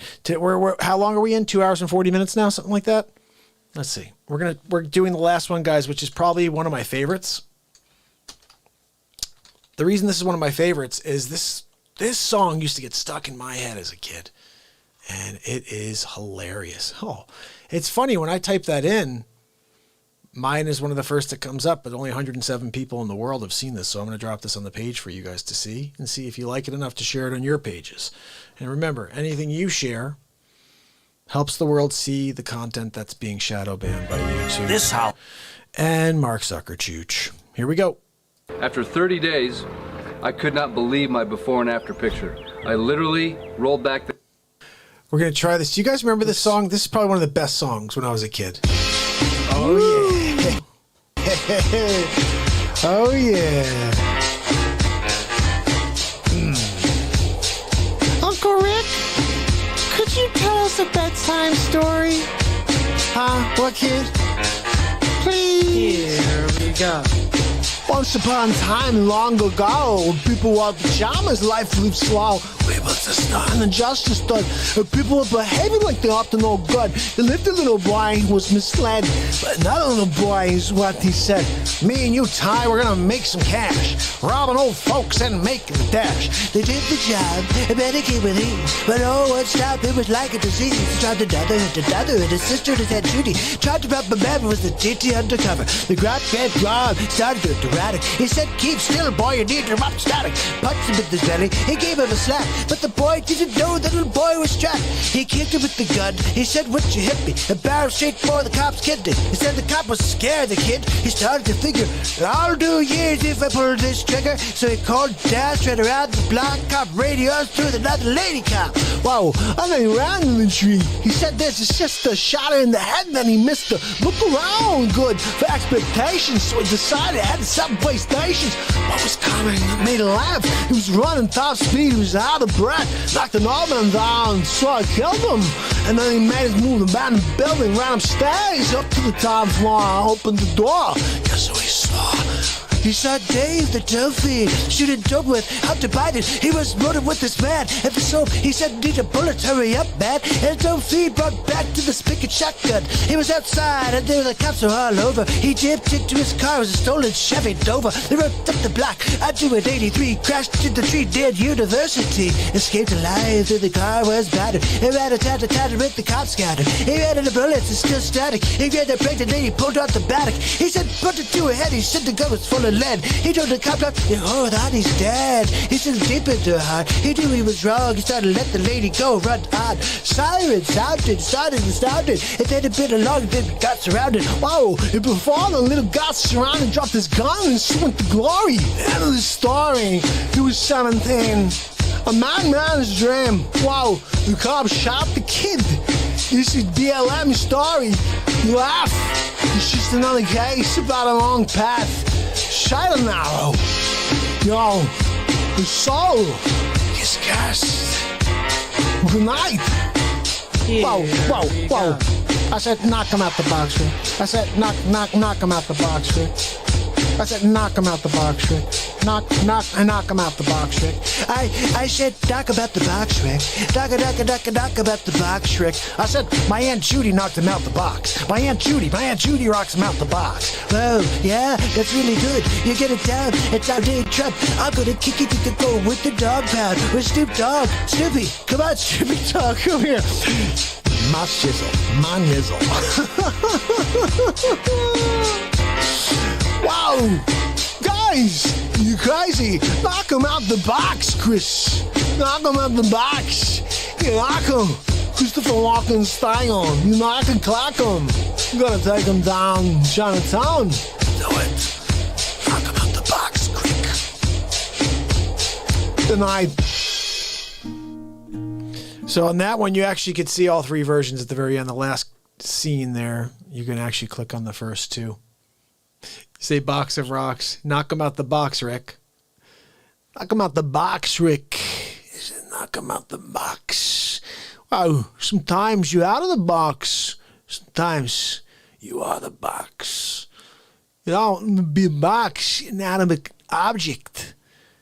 You want to be water. I saw this great thing with Bruce Lee. He's like, want to be water, my friend. He does this great thing about water is shapeless. More cowbell, Jim. More cowbell. Wow. Let's see. I think I've got. I don't have my. I do have my phone here. You guys have an emoji, Jim. You have an emoji for more cowbell. You know that, right? Let me see. I'm going to place it for you guys to see. When you guys join the show, which is something cool, I'm going to actually show you this. This is a pretty cool thing. I'm going to show you. When I found this recently, I was like, that is pretty neat. Actually, let's play it. Why not?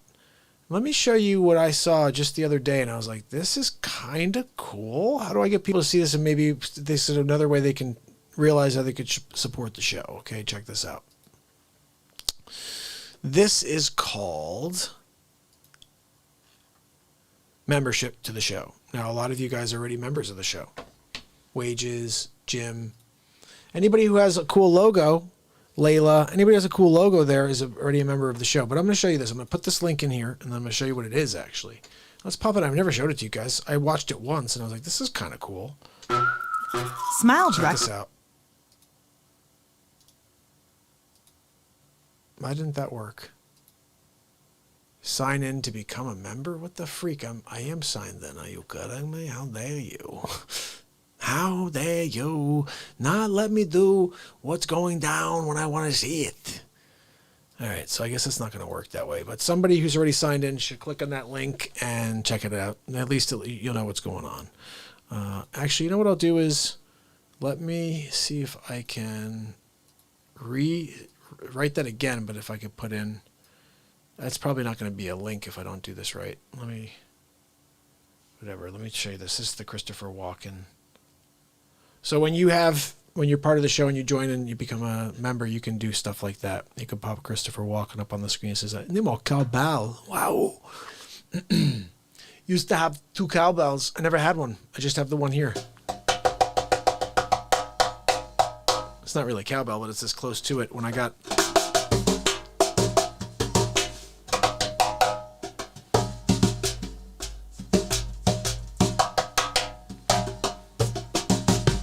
You know what I mean? But it's 1:32 in the morning, so I should probably keep it down. The kids is asleeping, and everybody's asleeping. But we're here, my friends. It's 2 hours and 50 minutes in, and guess what? We're doing another hour. Are you freaking kidding me? No, I'm probably not. But we're going to, maybe 2. I'm just saying. Old Hammer hasn't even come out yet. No, I don't think Hammer can come tonight. It is getting late, 1:30. I do have an open house tomorrow. Guys, remember, I'm a realtor. Send your leads my way. I will take care of them. If you need to buy or sell real estate, or anybody you know who needs to buy or sell, everybody knows somebody needing to buy or sell. What I do during the day is this. You see this? I'm a real estate agent with the Berkshire Hathaway firm, and I can help find a great agent anywhere in this country for you. And in fact, you should try to at least let me find someone for you to interview. You could still interview who you're going to interview, but let me find one final option for you to check out, because what's different between your options and mine is you only sell a house every 7 to 10 years, and you only know what questions to ask. I do it every day of my life. So my questions are more in depth, and I'm going to get more information, and I'm going to find you someone really good. And here's the best part. It costs you nothing. It's absolutely free to you. You get the best potential agent to help you on a buy or sale. And if that person helps you and the deal gets done, that agent pays me a referral fee. It's a beautiful thing. I do them every day. Not really. I wish I had more leads. I wish more people were sending them to me, and I would pay. Like if Letty, for example, had a lead for me from California coming to New York or Connecticut, I would be paying Letty a referral happily. So that's the way it works. We as agents love referrals. So the Real Talk platform was originally intended to be that, to be an opportunity to bridge the gap between people all over this planet and great real estate service. I walked away from it as soon as we started connecting to the light and forgetting about all the darkness, shutting off the garbage that's out there and creating our own positivity. Real estate became, okay, well, I'll just do that during the day, but it's separate. It's got to be all one, because I can't succeed in any of it if I can't continue to thrive in real estate. So please consider me, or just, like I said, just allow me to call the local manager, and this is how it goes. George, let's say Tanya is the local manager of a place. I'd call Tanya and say, hey, Tanya, can I give me the top 3 agents from your office? Oh, here you go, Mark. And you know what also, who's the most tenacious? Oh, well, that's actually not one of the 3. It's the number 4 who really wants to be number 3, 2, and 1. Well, give me number 4 also. So now I'm talking to 4 people, and I'm interviewing them. And I'm asking about a bunch of questions that, like I said, you're just not You'd have to do research, and why would I wouldn't do research into the finance market in order to I would just hire someone who does that. And same thing with real estate. You want someone who does it at a high level. So take advantage of it. It's a free service, and I'll be doing my real estate 101s during the week in order to continue to remind you guys that during the day I sell real estate, and at night I'm here with you, and I'll be doing that every day for the rest of my life. So day 706 in a row. Let's get back to it. Guys, what did I have here? I was going to play a face swap. We haven't done any face swaps. Okay? Like, seriously. What face swaps have we done? None. It's kind of crazy. So, in order to get us started here, I've been getting a kick out of this. Just the Quom over. This guy's such a chooch. I'm sorry. Do you like him? I wanted to call this press conference and thank you for your nomination for an Emmy for daytime drama. Look, I'm only here to give it to you straight. I'm trying to tell you, nursing homes didn't work. Look, Donald Trump, he tried to kind of beat me. You can't beat Quom over. You can't beat me, okay? He calls me Quom over. You think I'm gonna take that? Look, they got the daytime Emmy to me because I did things right here. Killed a lot of people. I put them in nursing homes, see? And Donald, he sent us a ship. I decided not to put anybody in there just to give him the old Italian F.U. So he sent the ship. I didn't even do anything with the ship. I let it freaking sink. And look, now Trump's gonna lose. He's going down. Yeah, he should have learned to play ball. He doesn't know how to play ball. What do you want to do? Nobody taught him how to play ball when he was a kid. So I humbly accept this Emmy. I'm happy to put it on my mantle. And we can, look forward to 5 more years of COVID. Look, I told my brother, COVID, I said it's going to be around for a while. Chris, just get it early, okay? And then you can get over it, like your Quom over. I told him, I said, just get it before it escalates, like me. I'm thinking about getting it. Anyway, thank you for the Emmy.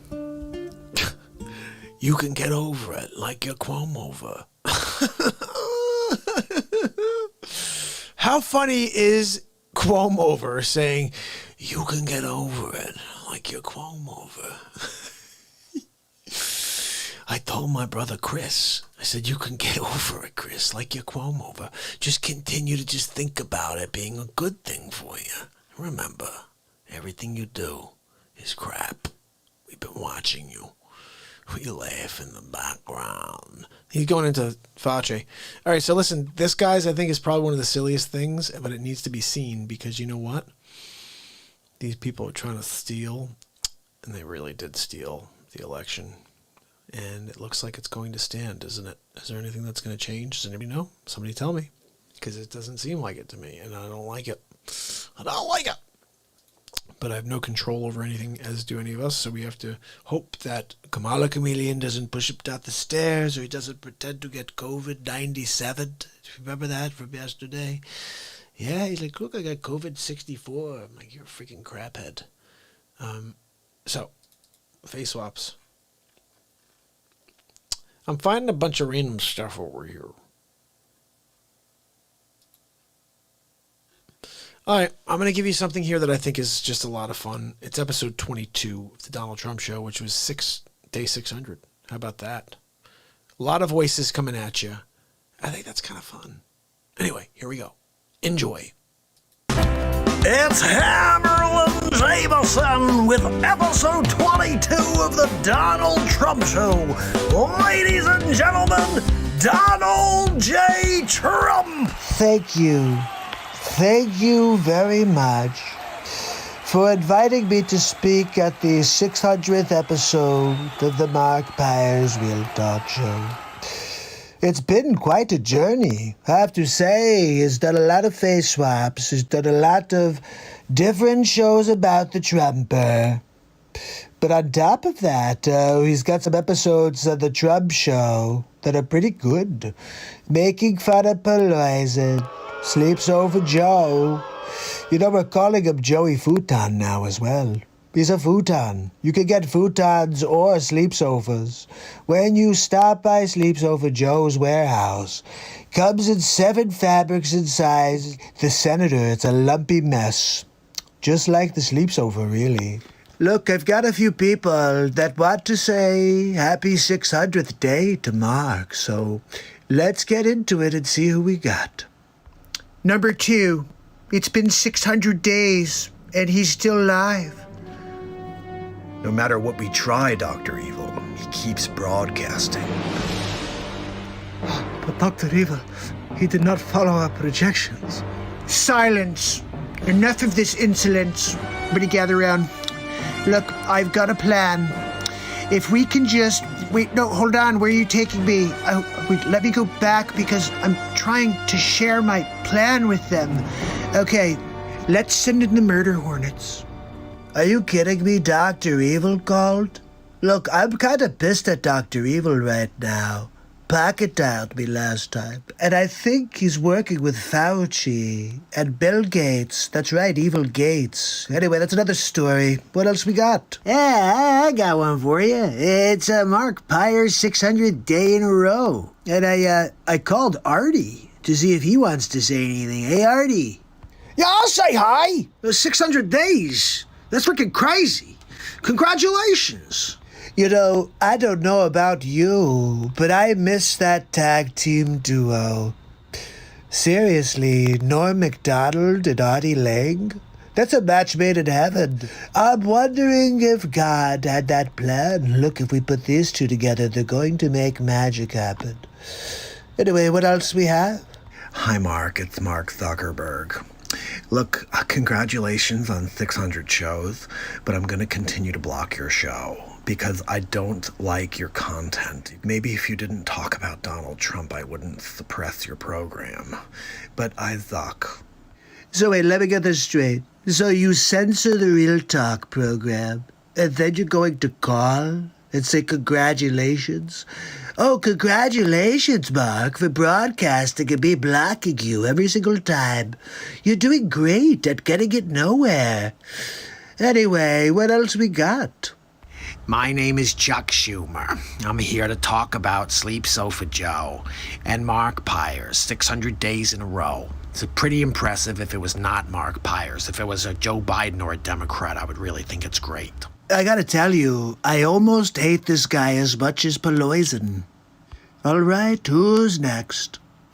I just wanted to wish MARKPIRES a happy 600 days. That's a lot of days in a row. And we've been working on the coronavirus vaccine for like 20 years now. So I know what he's going through. But it's quite an effort. And I'm hoping that he can get people to take our vaccine. Look, we all know you're trying to vaccinate the world, Bill. And I just want to strap you down and to give you the first dose. Well, hi, Mark. It's Sleep Sofa Joe Biden. I know you've been calling me Joey Futon, but look, I plan on beating Donald Trump in November.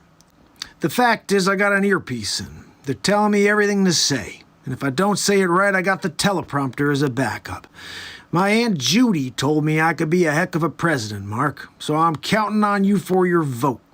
Gotta beat Donald Trump, and we need the Real Talk show. Normally I'd be like, that's cool, but it sleeps over Joe, and I'm actually kind of surprised he didn't fall asleep, Mark, during his little speech there. But there's still time between now and November for Sleep Sofa Joe to fall asleep on his futon. That's right, Joey Futon. What do we got next? Hey, Mark, it's Al Pacino. Just want to wish you happy 600. Not many people cooler than Al Pacino. You know, I'd love to get a cappuccino with Al Pacino. Maybe a Dunkachino with Al Pacino. I don't know. My name is Andrew Cuomo. I've been here doing this Real Talk program a few times now. It's 600 days. You know, I was on here last at 500 days. I said this guy's gonna go over. There's no way he's not doing under 1,000. okay? But look, COVID's serious. If you need some PPE, you can send them to New York, and I'll put them in the nursing homes. Look, I gotta go, but happy 600 mark. Freaking Cuomo, right? Unbelievable. How's your Cuomo doing? Andrew, I'm pretty sure Mark does not want to hear from Cuomo. But you have a really nice Cuomo, much better than mine. Guys, what's up? Gary V. Look, 600 days in a row, MARKPIRES, Real Talk. I can't believe it. This guy's on fire. He's going to go all the way to maybe 15,000 days. And look, I just got to tell you, nobody else has got that. Nobody else is doing it. So crushing it. 600 days, crushing it. I think this guy's going to go until the sun burns out. I mean, I've never seen anything like this. Those are some kind words for the Real Talk show from Gary V. Gary Vaynerchuk, I'm not sure. If you don't know Gary V, then you must not be on social media. He's a good guy. He's rising up. Anyway, 600 days in a row is a big deal, and Gary V believes it. What else we got? Anything else here? Mark, I just heard the news. 600 days in a row. I can't believe it. Last time we talked, it was 500 days, and you just go. You like the Energizer Bunny. Oh, no. I did. I told you back then, at 500, put your head down. Just go, man. No one can stop the bright light within. 600 is nothing. Look, Mark, go until the stars burn out. We actually found somebody cooler than Al Pacino. Christopher Walken's the man. Do you ever see him in Dead Zone? He touches things, and he can see the future. I wish Trump could do that for November. Find out who's going to win. Me or Sleep Sofa Joe. Look, remember, you can sleep on the sleep sofa all you want. You also may find some change in the cushions of the sleep sofa if you're looking around for some spare change.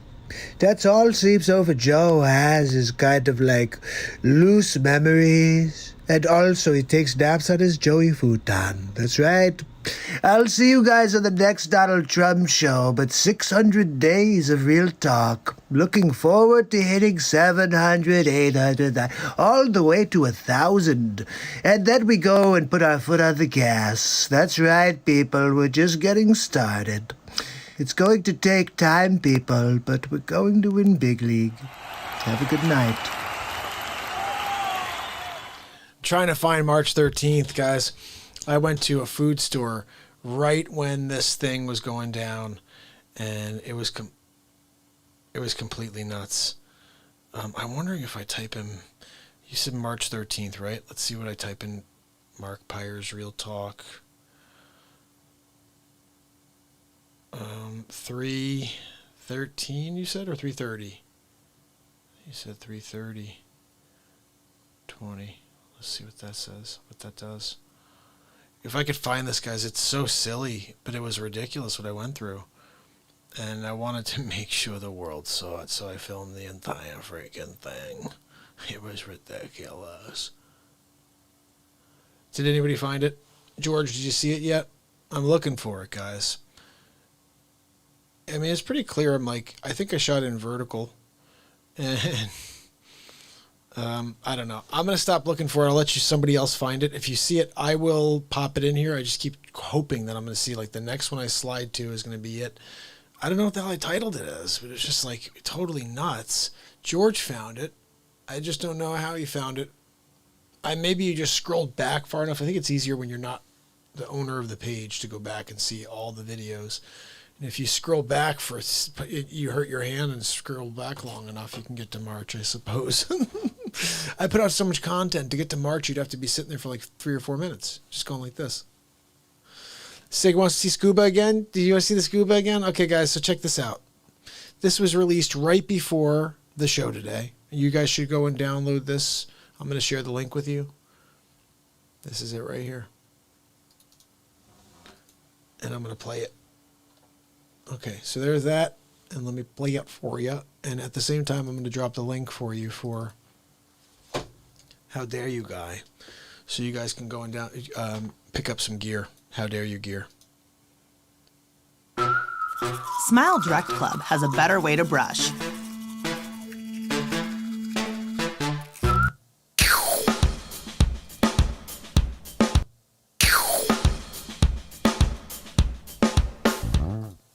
ask you one more thing.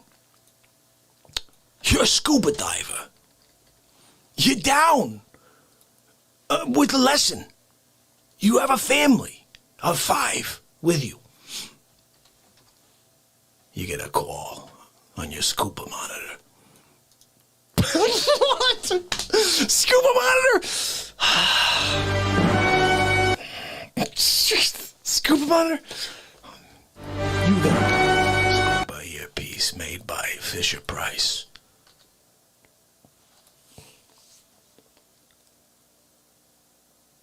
I'm in the Bronx. You can't swim away from the family? Survival of the fittest. You put on the extra long flippers. You could get there in half the time.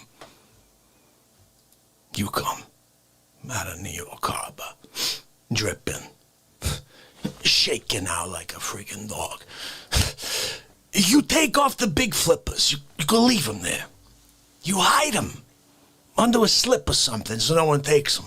You don't want to be stealing your big flippers. You gotta go back after. Your legs hurt.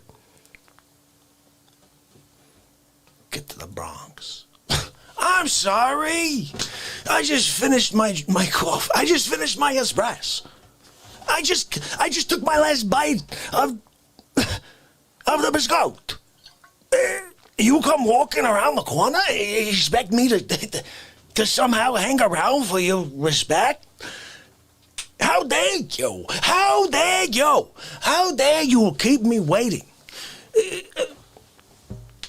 I can't figure you. I told you I'd be leaving at 5 p.m. sharp. It's 5:01. You got the 5:01 blues. You should go get a job at Lee Jeans. Ask them. Are you at Levi's? I forget. One of them are 5:01 blues. I think it's Levi's. Anyway, go get them. Go get the friggin' jeans. Wear them. Wear them. You're already wearing them. You just don't even have the physical copy. But you are the friggin' jeans. You're the guy. Sonny, can you friggin' figure this guy out? I know.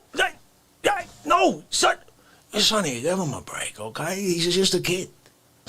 He's just a kid. He doesn't understand. Yeah, no, I know.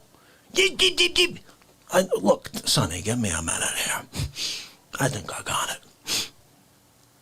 Let me ask you a question. You just got off a flight. You're in Vegas. Yeah, baby. You're throwing double deuces. I don't freaking know what that means. You get there. You're in your room, right? You're just about to go down. You got a stack of hundreds in your hand. You can't wait to play 5 cards. You can't wait to sit down and throw those dice. You can't wait to go down there and put it on black. You find out I'm in the Bronx. You can't get up, leave your stack of belts on the bed so Cassandra, the cleaning lady, can take it the following morning when she comes to fix your room. You can't just put it all beside you, jump back on the plane.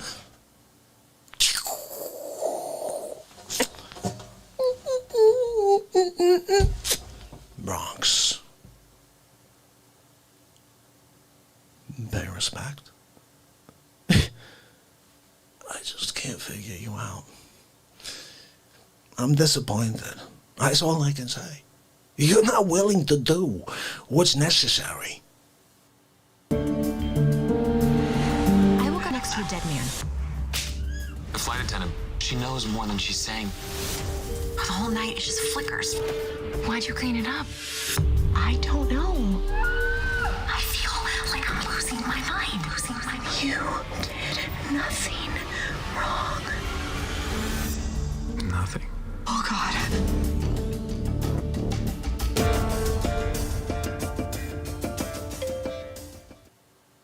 Come in and share the love. Let your love give back during the Subaru of New England Share the Love event. This holiday season, you can shop online. Simply enter your zip code to locate your authorized Subaru retailer.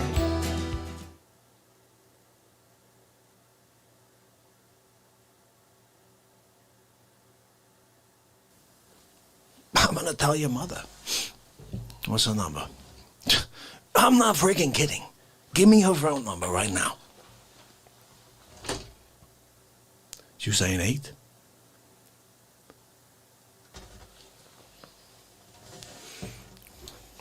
Listen, Joan. Hey, Joan. How you doing? Look, it's Dick Fonche.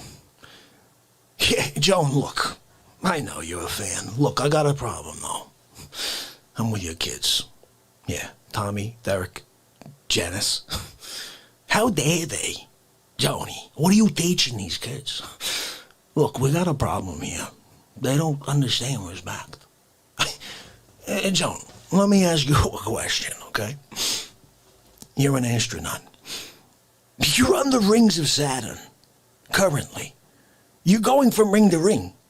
Right now you're on ring 3. You got like still a whole lot to go. You find out I'm in the Bronx. Let me ask you a question, because you know the answer. You're not going to open up a black hole? Open up the friggin' black hole, squeeze through it. You come down in some sort of pot or something. Look, you figure that out, okay? That's on you. Right, Joan? I know. You got down into the ocean, Indian Ocean. They didn't even get you in the Atlantic. They didn't even get you in the Atlantic. They're like, oh, let's drop her in the India. So look, you're in the Indian Ocean, right? They come by with like a boat with a crane. They come in like the jaws of life, pick you out of the water. Remember like the old put 50 cents in the machine thing at the bowling alley? Where you have a chance, like 3 chances in 60 seconds? And every time you grab like a ball or the toy you want, the jaws would grab it and it wouldn't work. Remember that, Joan? I know, Joan. It was, how dare they make it such a tempting lie with the jaws thing? I get it. Look, Joan, keep me on topic, okay? So, they pull you out of the friggin' water, right? On the boat, Indian Ocean. Oh, Joan, you were fantastic. We have to debrief you. We're going to debrief you over here in Indonesia. You look at the friggin' guy. You say, Indonesia? Take me to the friggin' Bronx. Joan, to drop them friggin' frames on me, Joan. How dare they? Joan! Joan! Your mother, she hung up on me. Do you know how rude that is? Look, I'd never do that to anybody. I'd never hang up and be rude, like your mother. Now I get it. Now I understand. One more thing. Let me ask you this one. You just had your left leg amputated last week. You gotta stay on the mend for 4 more days. Take medications, right? You find out I'm in the Bronx.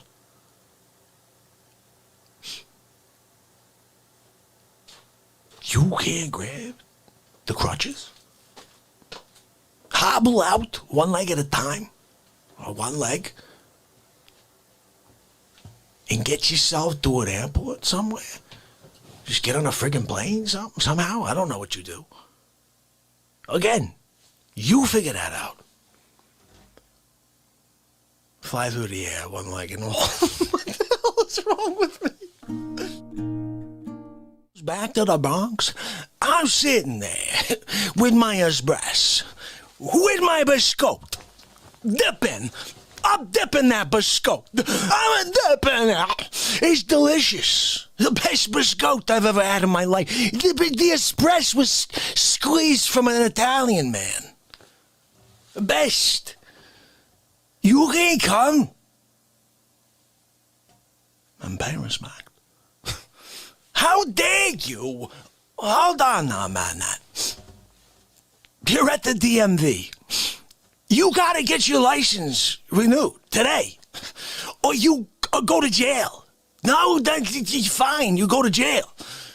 You're 1 person from the renewal. Ding, ding, ding, ding. Oh, who's the... Oh, Hi, Dick Face. What's going on? I'm in the Bronx. You can drop the application for an extension on your license. Drive across country. Somehow. In 7 hours. Get a super jet. I don't care. You figure that out. You show up at the Bronx. You come walking around the corner. I'm sitting there. Espresso. Biscotte. Pay respect. It's just simple. It's just a simple thing. How dare you? How dare I can't figure you out?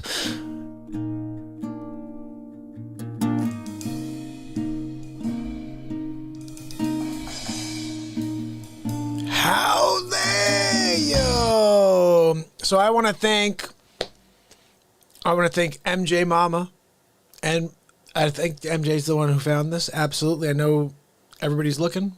MJ. Oh my goodness, you found it, MJ. You are amazing. Uh-oh, this may ask me to log in or else I won't be able to watch it. Let's see. Let's see what this says when I make it bigger.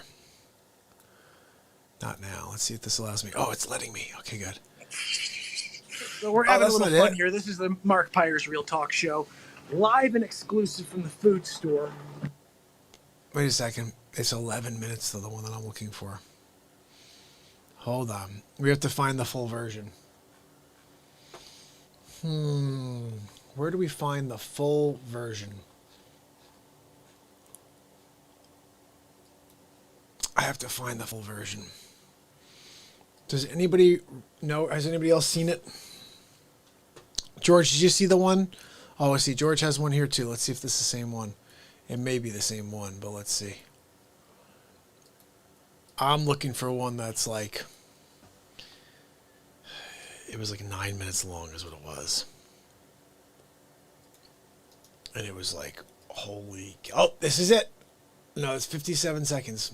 Still not the right one. Let me see, that's... It's falling. I literally can't find milk. Hold on, I'm going to show you the milk section. You guys ready for this? Oh, that's fantastic. Thanks for that Lactaid. God almighty, who the heck wants Lactaid? I don't want some freaking Lactaid. I want some regular milk. Hold on, look at this. Ready? I'm going to show you what they have. Oh, wow. That's a really good... Almond milk? Almond milk? This isn't... Right? What is... This isn't... The sky is falling! Oh, my goodness. Hold on, guys. I'm going to get some 2% real quick. No, you're not. How about this? You want some whole milk? Yeah, good luck, buddy. Come back tomorrow. Oh, but look, they do have Lactaid. That they do have. Fantastic. You guys are missing a show if you're not on this program right now, because I'll tell you what, I'm having a ball at this freaking place. Oh, we have to find the rest. How do we find the rest?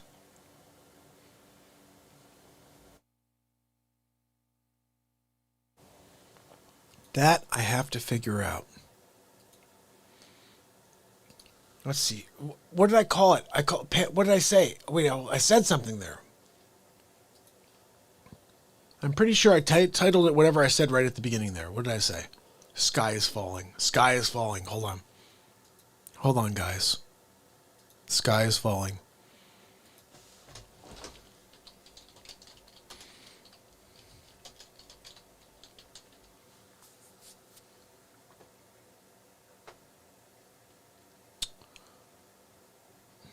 Come on.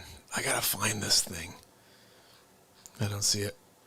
I see something that says sky is falling, but I don't see that's me at my old studio, not at the food store. Sky is fall. Oh, man. Anybody else have any luck with it? Guys, it's so worth seeing. That's why I'm like really desperately trying to find it.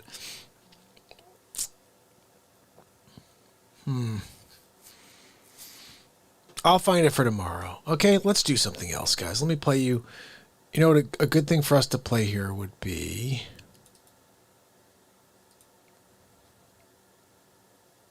Come on, come on.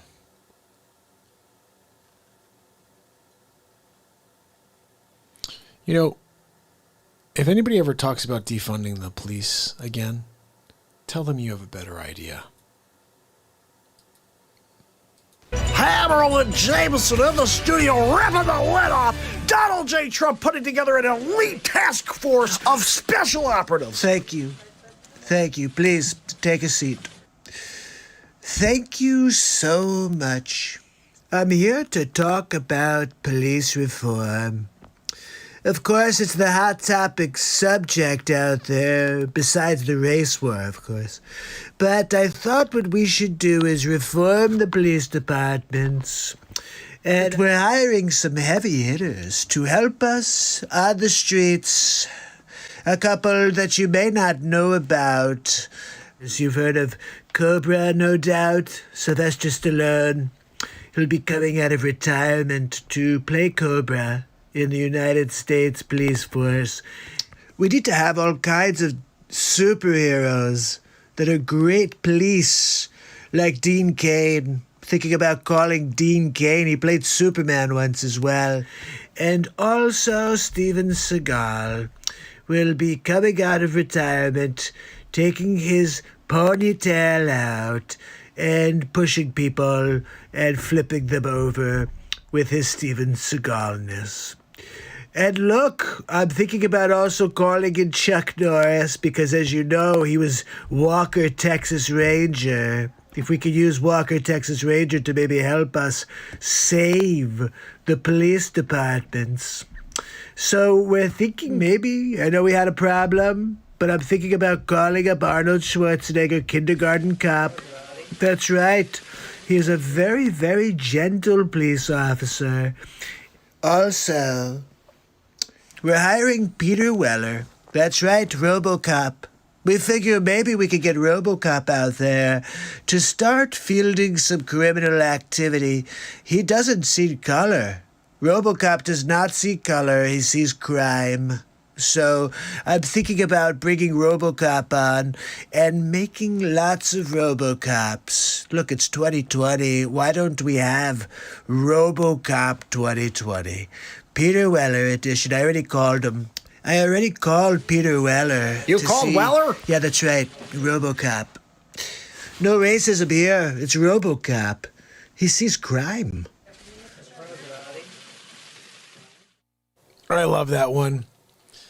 So MARKPIRES Real Talk Day 437. Oh, that was when I saw Josh Chazon. Did you say 437? 430. Yeah, 437. Let me see. That was Josh Chazon when I had the doctor on. Maybe it's 438. Nope. 430. This is a good way of doing it, though. I could actually see it this way. But it's somewhere around there. It's got to be 430, 440 or something like that.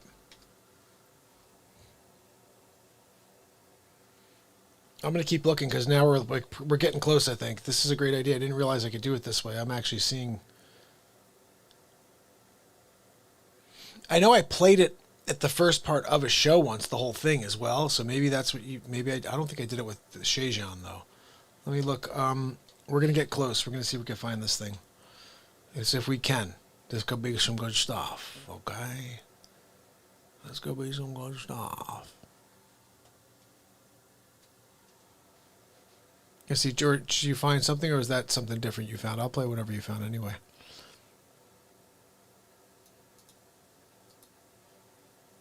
Let's see what George found for us here. We're gone. Check it out. God bless. I am the First Lady Lydia Gonzalez. What the hell are you? What are you, cutting me? Is this the right one, though, or is this the same one, buddy? Yeah, it's the same 52-second one. I need to find the full version because it's ridiculous. And the whole world will be like, what the hell is this guy doing? I gotta find it. 5:35. Nope. 5:34. Let's see if anybody else found it yet. This is exciting, guys. So exciting to be looking for something you can't find at all. MARKPIRES Real Talk Food Store. Let's see if that says anything. Because I couldn't. Oh, I found it! No, I got it! I'm so excited right now, guys. You have no idea how excited I am that after all the searching, I found it. So, check this out. I'm giving it to you guys because I want to make sure you have it too. There we go. And let's play this thing right now. Oh my goodness, guys. You ready? Here we go. What is up, everybody? Listen, I am at the food store right now, and it is crazy. It is chaos. I literally can't find milk. I can't find fruit. I can't find anything. It's like Russia. I'm going to stand in line for bread. Oh, here's the other thing I want to talk about. What's with them jacking up the prices on everything? What's the story with that? They're jacking up the prices on me for everything. I was like, hey, you know what? Maybe I'll get a Coca-Cola while I'm here. I'll pick up a 6-pack of Coke. Oh, yeah, $8.88 for that, buddy. Are you kidding me? Oh, I'm sorry, it's $7.29 for a 6-pack. That's a good deal today. Good deal over here.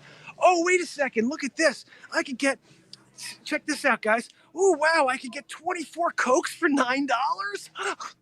That's awesome. Thanks so much, guys. I'm loving it. Oh, you know what's fantastic? I don't know if you saw this. Let's check this one out. This one I loved. Where was it? Oh, yeah, 4 for $11. You guys ready for this one? 4 for $11. This is a mini can. I could... What do I do? What do I do with that? So we're having a little fun here. This is the MARKPIRES Real Talk Show, live and exclusive from the food store. And it looks like they have Foster's beer over here, though, still. So if anybody's looking for that. Oh, by the way, you want any meat? You looking for some meat? Where's the meat? Thank goodness they have the chicken gizzards. Chicken gizzards. I'm loving this, guys. I am loving this right now. Hope you're enjoying this little Real Talk chat as we walk around and see what is left at the food store. Do you know what happens? You start to see the wild people come out. So that's kind of where I'm at right now. Hold on, you're about to see one.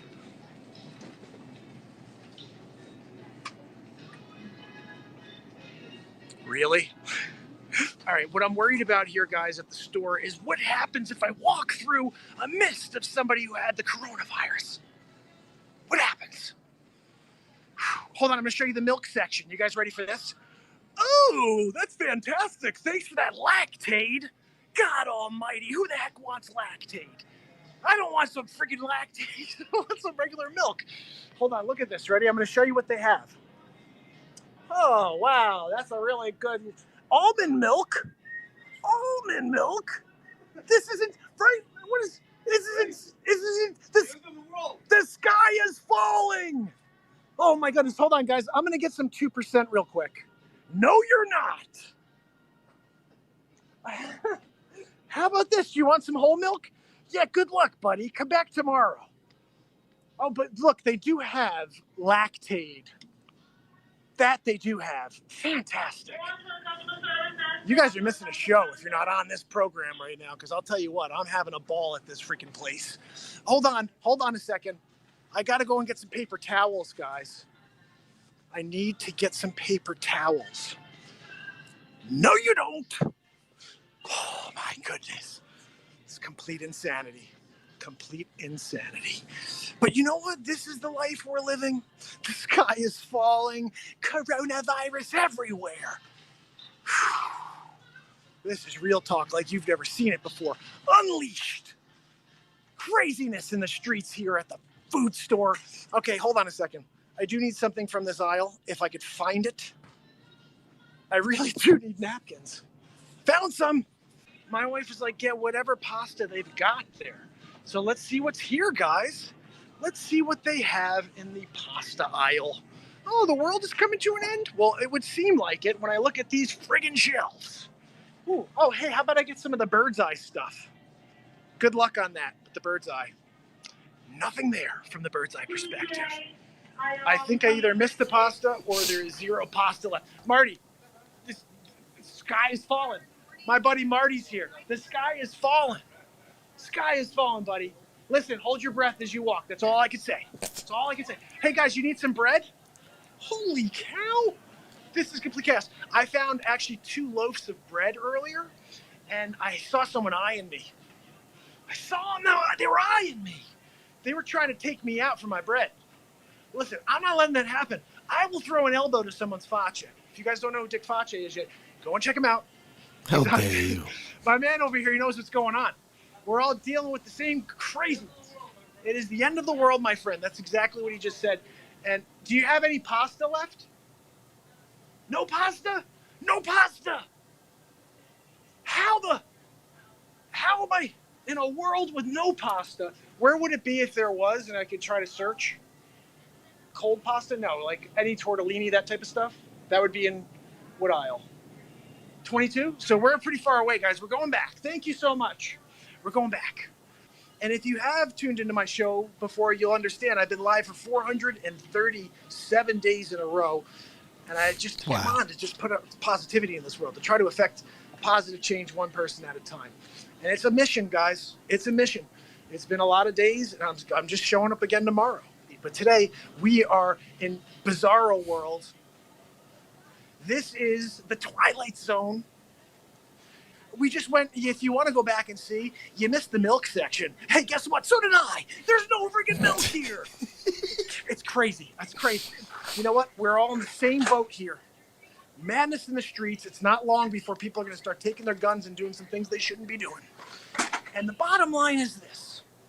Maybe if people stopped freaking out, we would be okay. But everyone's freaking out. I want you guys to do me a favor. Go over to the YouTube page, subscribe, and ding the bell. MARKPIRES Real Talk.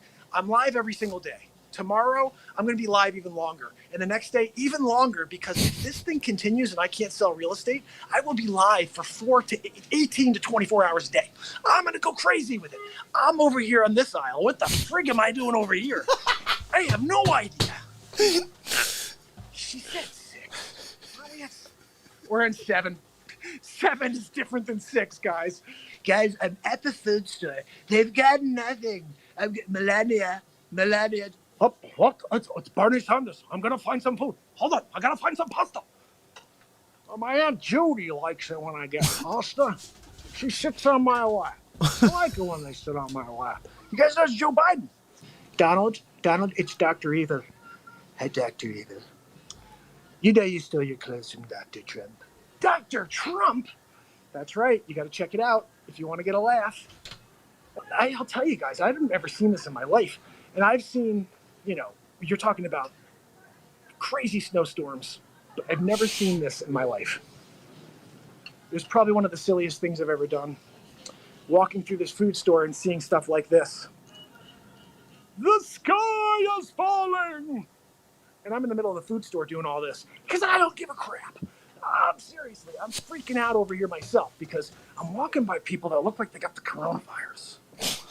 I'm at a food store in Connecticut, and I don't know what to do because I think everybody's got the coronavirus. Hold on a second. This guy here, he may have the coronavirus. Hold on. Oh, so sorry.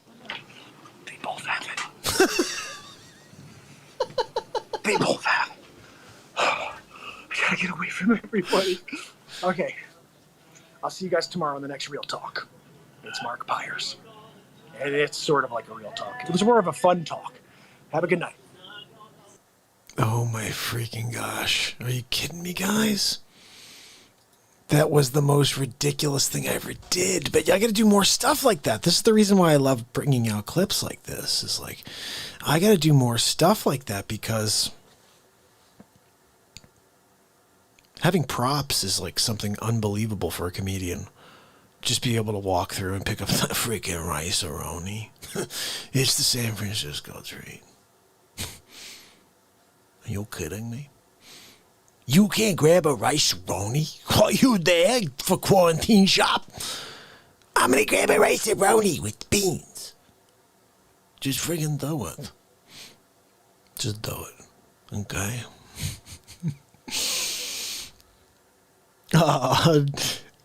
Cross remembers when I played that originally. Guys, how funny was it? Like the little stuff. I'm like, I've been live for 437 days and I'm just showing up again tomorrow. And at that time, like, Cross was the only guy seeing me. Right, Cross? How many people were on with it? Be like 3 people? And now I love all 28 to 30 of you still kicking it with me at 3 hours and 38 minutes in. And I think I want to play you one more thing here. What do you think? Hey, Diane, how are you? It's fine. Look, Diane says, I can't find rice-a-roni anywhere. Wow, guys, it's a San Francisco treat. You can't get it. You gotta go factory outlet express.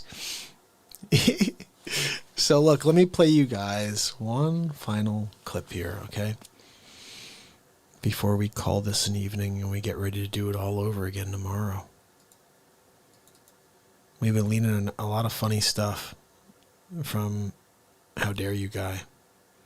I love How Dare You Guy. I'm sorry if you guys have a problem with it. I'm just telling you, you're out of your mind. He's freaking hilarious. All right? I'm going to show you. I'm going to prove it to you right now. So, I have a couple clips I've saved as How Dare You Guy. I'll take one that's not too long, okay? Although, they're awesome. The long ones are even better than the ones that are short. I'm just saying.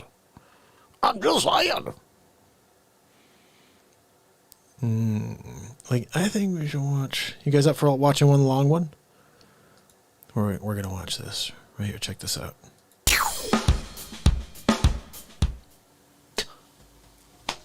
Just think about it.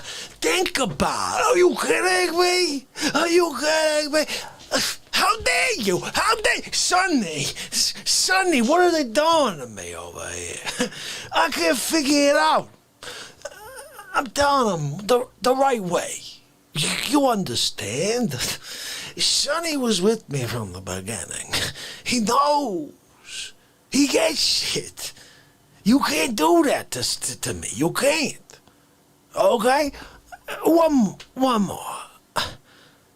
This one I can't friggin' figure.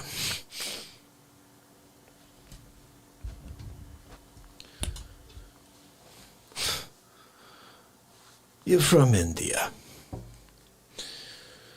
You don't got a pot to piss in, right? Just hear me out. The only way you can come back to the Bronx is if you learn the English language, is if you swim. Not with like a friggin' raft, like literally swim. You're swimming. All the way here, that's it. You got nothing. You're eating fish on the way as you're swimming. You're grabbing them. You don't even get to cook them. You maybe grab the fin of a whale at some point. It takes you a few miles. The rest of it, you're just swimming. Okay? Good luck. You get the Bronx. Then you have to walk.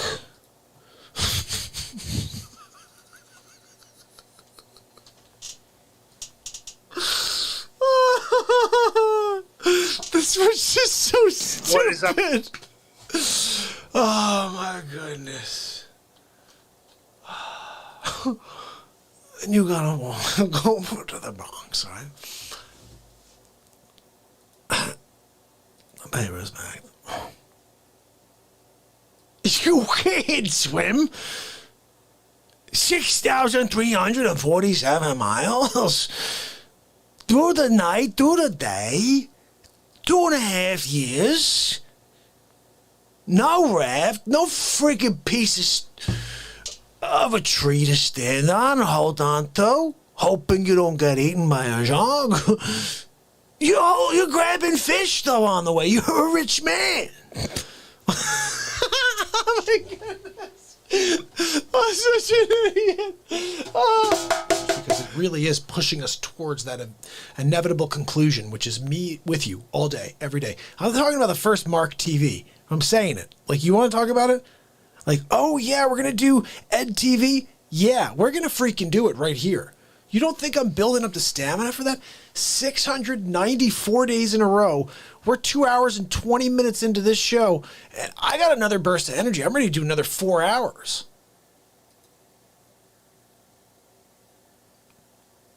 It's crazy. It's crazy how that happens. Happy Thanksgiving. By the way, guys, Thanksgiving night, just like every other night of the year, I'm here. So make sure you ding the bell. Don't just subscribe, dingy the belly. Hold on a moment. Let me ask you a question. You're in Tanzania, right? The only way that you can get to the Bronx is if you take a raft and you go to the closest village and you speak to a guy to take you on a little prop plane, right? To the main airport there. You get on to JFK, and then you probably have to walk because you don't have the cash to go and take an Uber. You can't take the raft, go on the prop plane, jump on a 26-hour flight to New York, and hoof it to pay your respect. How dare you? Hold on a moment. You just took a trip. You're currently on your way past Jupiter. Before you go, you stop at one of the moons. We'll call it maybe like, I don't know, a supernova moon. I don't even think there's a name for this one. You're on it. You look back in the distance, you see a little bit of a dust. It's like, oh, look at that little piece of dust. It's the Earth. That's the friggin' Earth over there. The only way back is if you get on a supernova jet and go for 4 days. Okay? We're talking light speed. You're not gonna come back and pay respect. How dare you? How dare you? Hold on a moment. This is the one that blows my friggin' mind. I'm in the Bronx. I'm sitting there drinking my espresso. I got my biscotti. Hold on a moment. So you're on the South Pole, right? You got no arms, no legs on the count of frostbite when you went to the South Pole.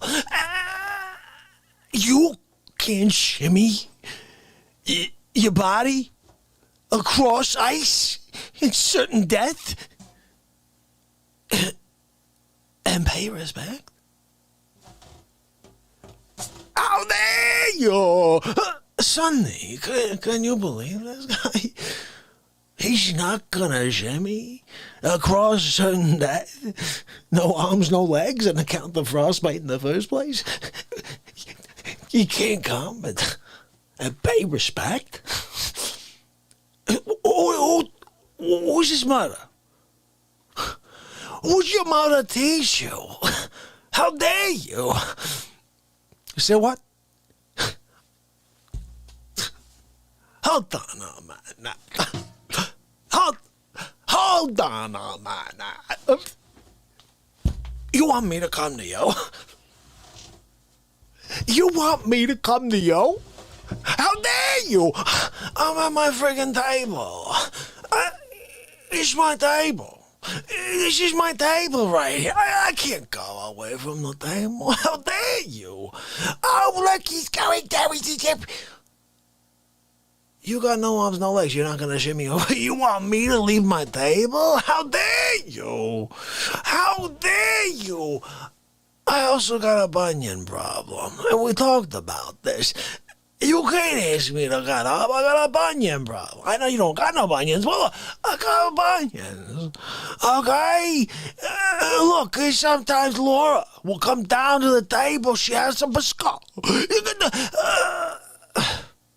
Let me ask you a question. You're Forrest Gump. You're running across country, right? The only way you can come to the Bronx is if you're Tom Hanks and And you're no longer in the movie Forrest Gump. You're living in the real world. And you come pay respect. You're not gonna become Tom Hanks and travel to pay respect? How dare you? How dare you? Hold on a moment. This one I just can't friggin' figure, okay? You're somewhere in on the star Sirius. I'm looking at you right now. It's a bright star in the sky. You're looking back, you see this little blue planet. You think the only way you can get here is if you open up a friggin' wormhole, climb through said wormhole, come out the other side, go down into the Bronx. Pay respect. You're not gonna open a freaking wormhole? Travel through said wormhole? Pay respect. How dare you? Hold on a minute. I got a problem with this one. This one I'm having a trouble. They declassify you. You're Pluto. You're on Pluto. You're there. You took a trip to Pluto. You're sitting there. While you were just getting samples, you freeze to death. Ice particles, feet. We're talking like a mountain worth of ice over you, right? You're inside, though. You create a cocoon. You're in there, right? What did I friggin' do? The only way you can come back is if you can visualize, and create your own sun right there. So it could break the chains. Bring you back to life, resuscitate you. You're not gonna create your own son. You're not gonna visualize, come back to life the donuts, so you can come up here and respect. Just think about it. Think about it. Are you kidding me? Are you kidding me? How dare you? How dare Sonny, what are they doing to me over here? I can't figure it out. I'm telling them the right way. You understand? Sonny was with me from the beginning. He knows. He gets it. You can't do that to me. You can't. Okay? One more. This one I can't friggin' figure.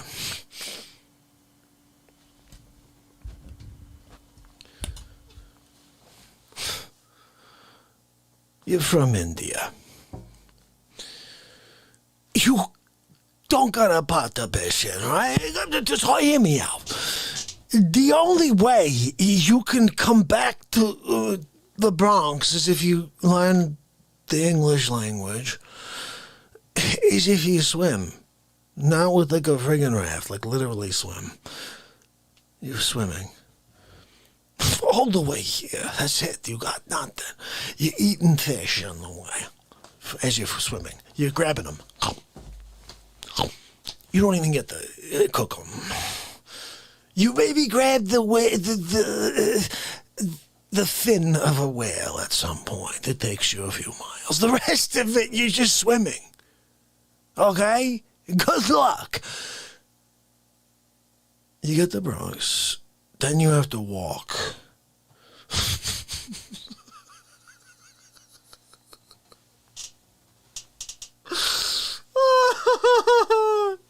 This was just so stupid. Oh my goodness. And you gotta go to the Bronx, right? Pay respect. You can't swim. 6,347 miles. Through the night, through the day.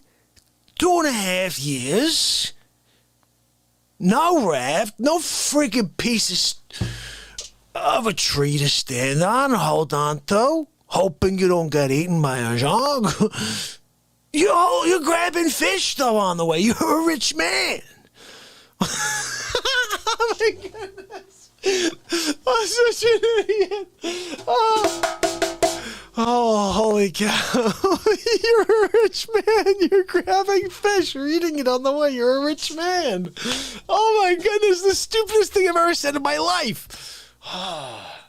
You're not willing.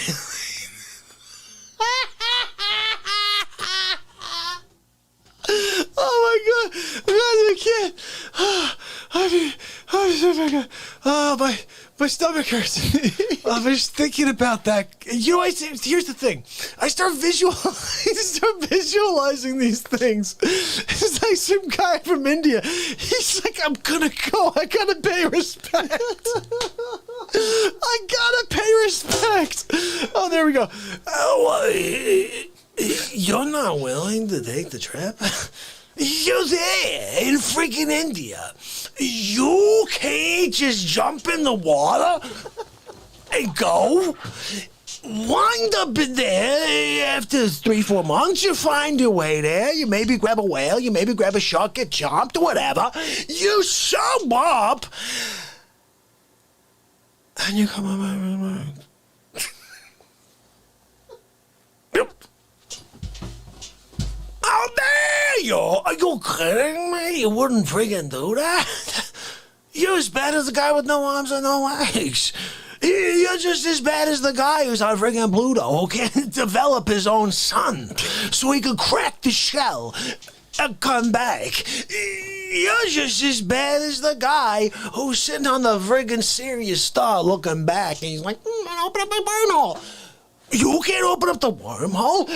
You can't look backwards in time and come through that wormhole and save a perfectly good biscuit. So let me get that straight. I'm having a hard time here. I'm sorry. I don't know what to tell you. Just let me get that straight. You want me to eat a biscuit all by myself? I was expressed by myself. How dare you? Hold on a second. You're riding your bicycle in Los Angeles, California, as we speak. It's a 7-year journey by bicycle. You got no money on you either. You got about 17 cents.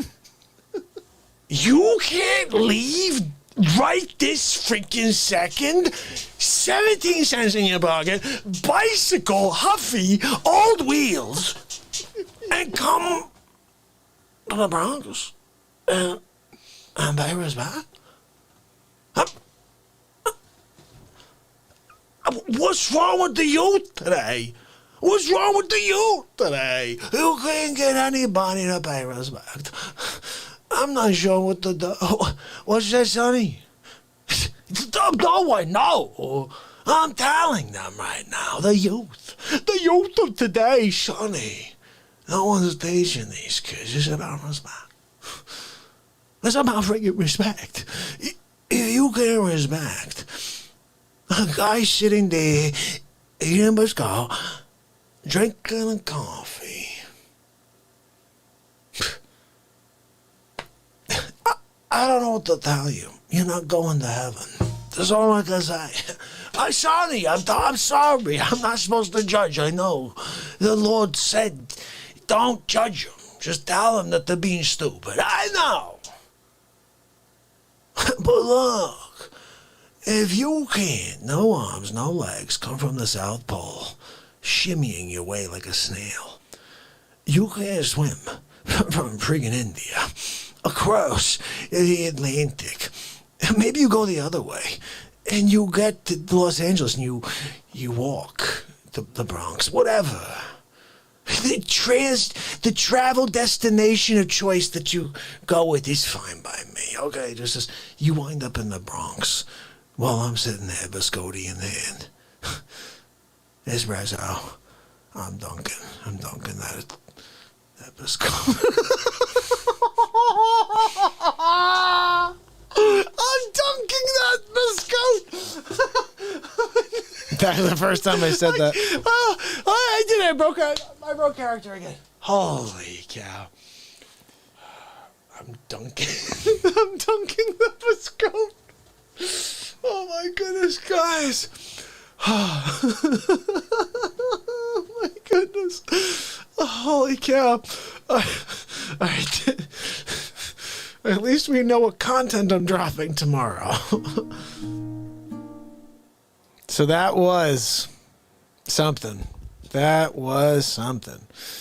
And that was the first time I said dipping the biscotte. Now I say it without breaking character, but that first time I said it was something crazy. I'm going to quickly play you one more shorter version. We're doing How Dare You Guy tonight. I love him. The link to his gear is right at the top of the page, guys. Who's ordered their gear? I know Tom got his mask today. I think Mama ordered some gear. Who's ordered already some of the gear from How Dare You Guy? We also have the Hammerlin, and you know, maybe I'll watch. This is Hammerlin into How Dare You Guy, but that's like 15 minutes long, guys. That means we're putting it out at 3 a.m. It's a 4-hour show right about now.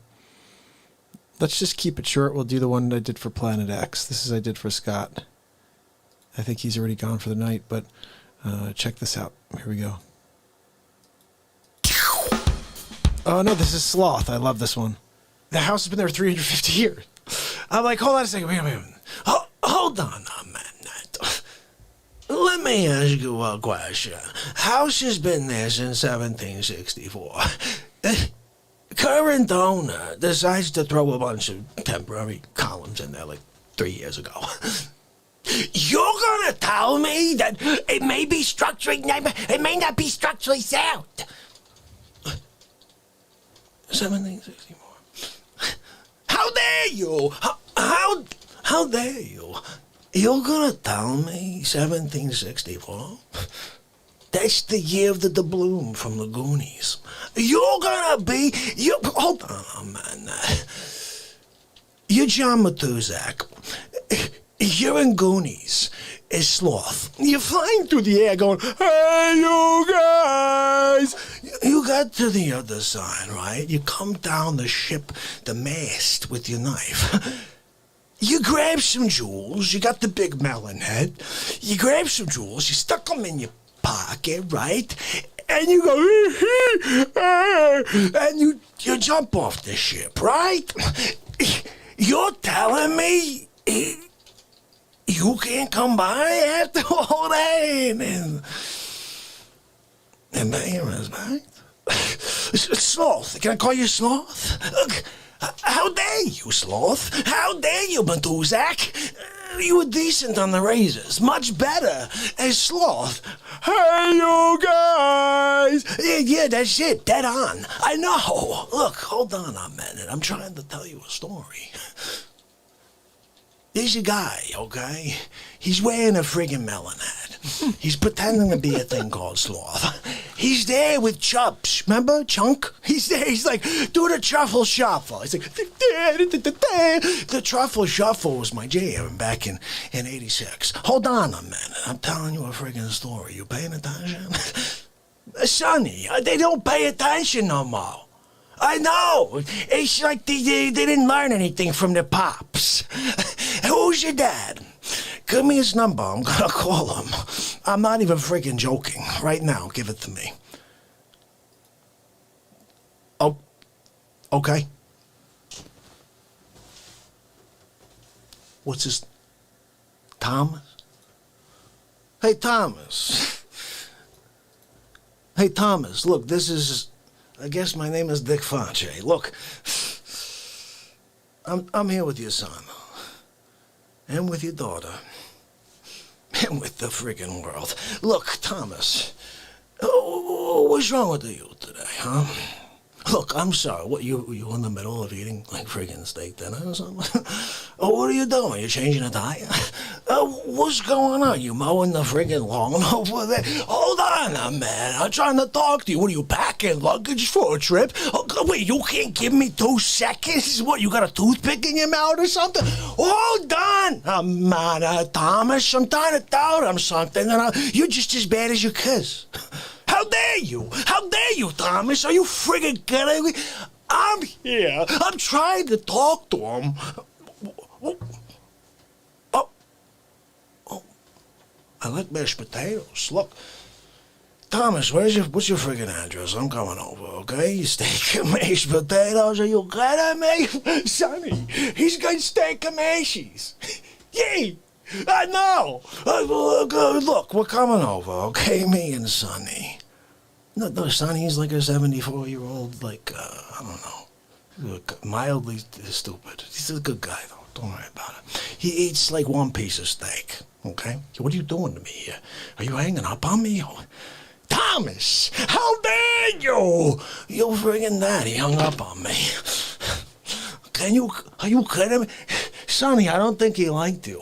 Why you talk? Why'd you say anything? I would have just shown up with you. This guy, he kills it for me all the time. I can't. I can't deal with him, right?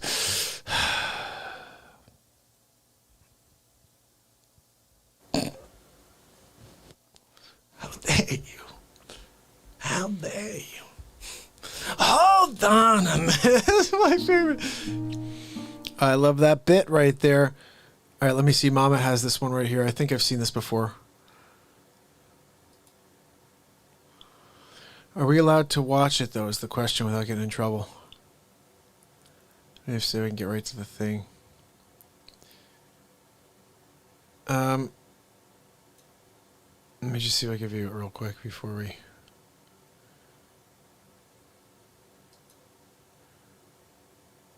Well, you know what, though? It's 2 different shots.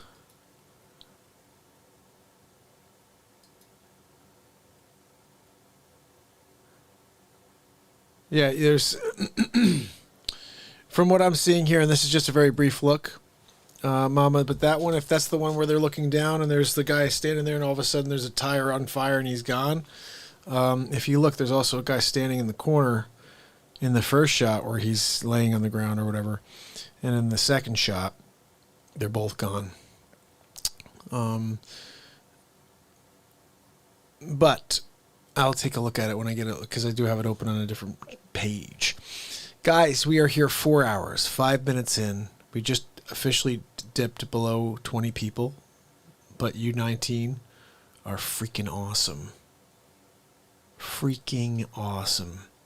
And if anybody's on any other platforms right now, I just want to say that you are freaking awesome as well.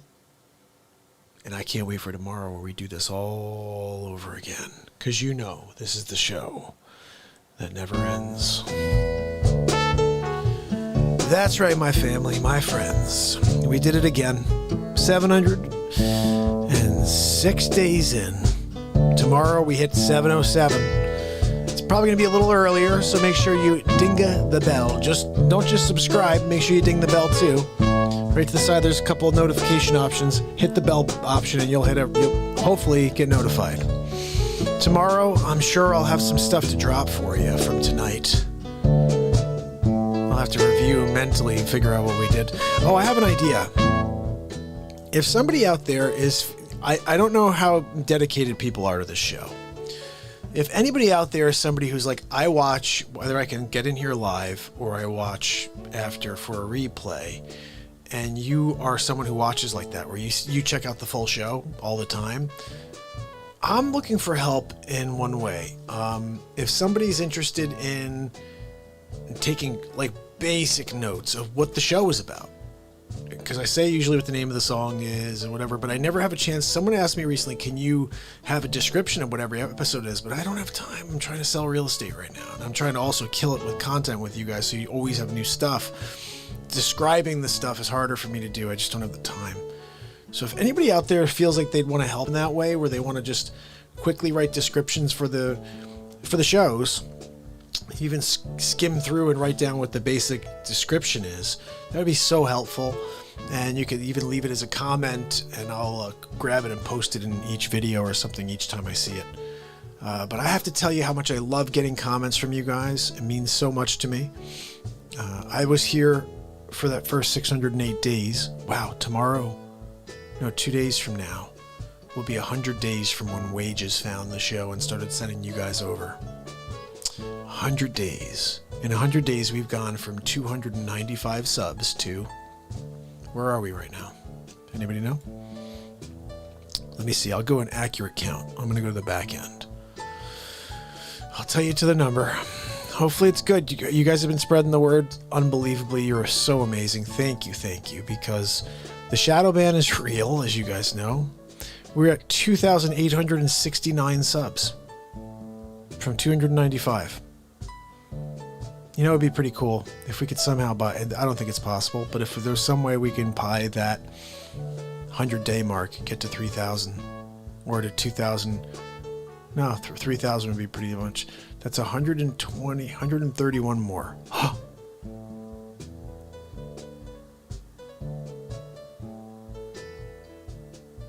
Guys.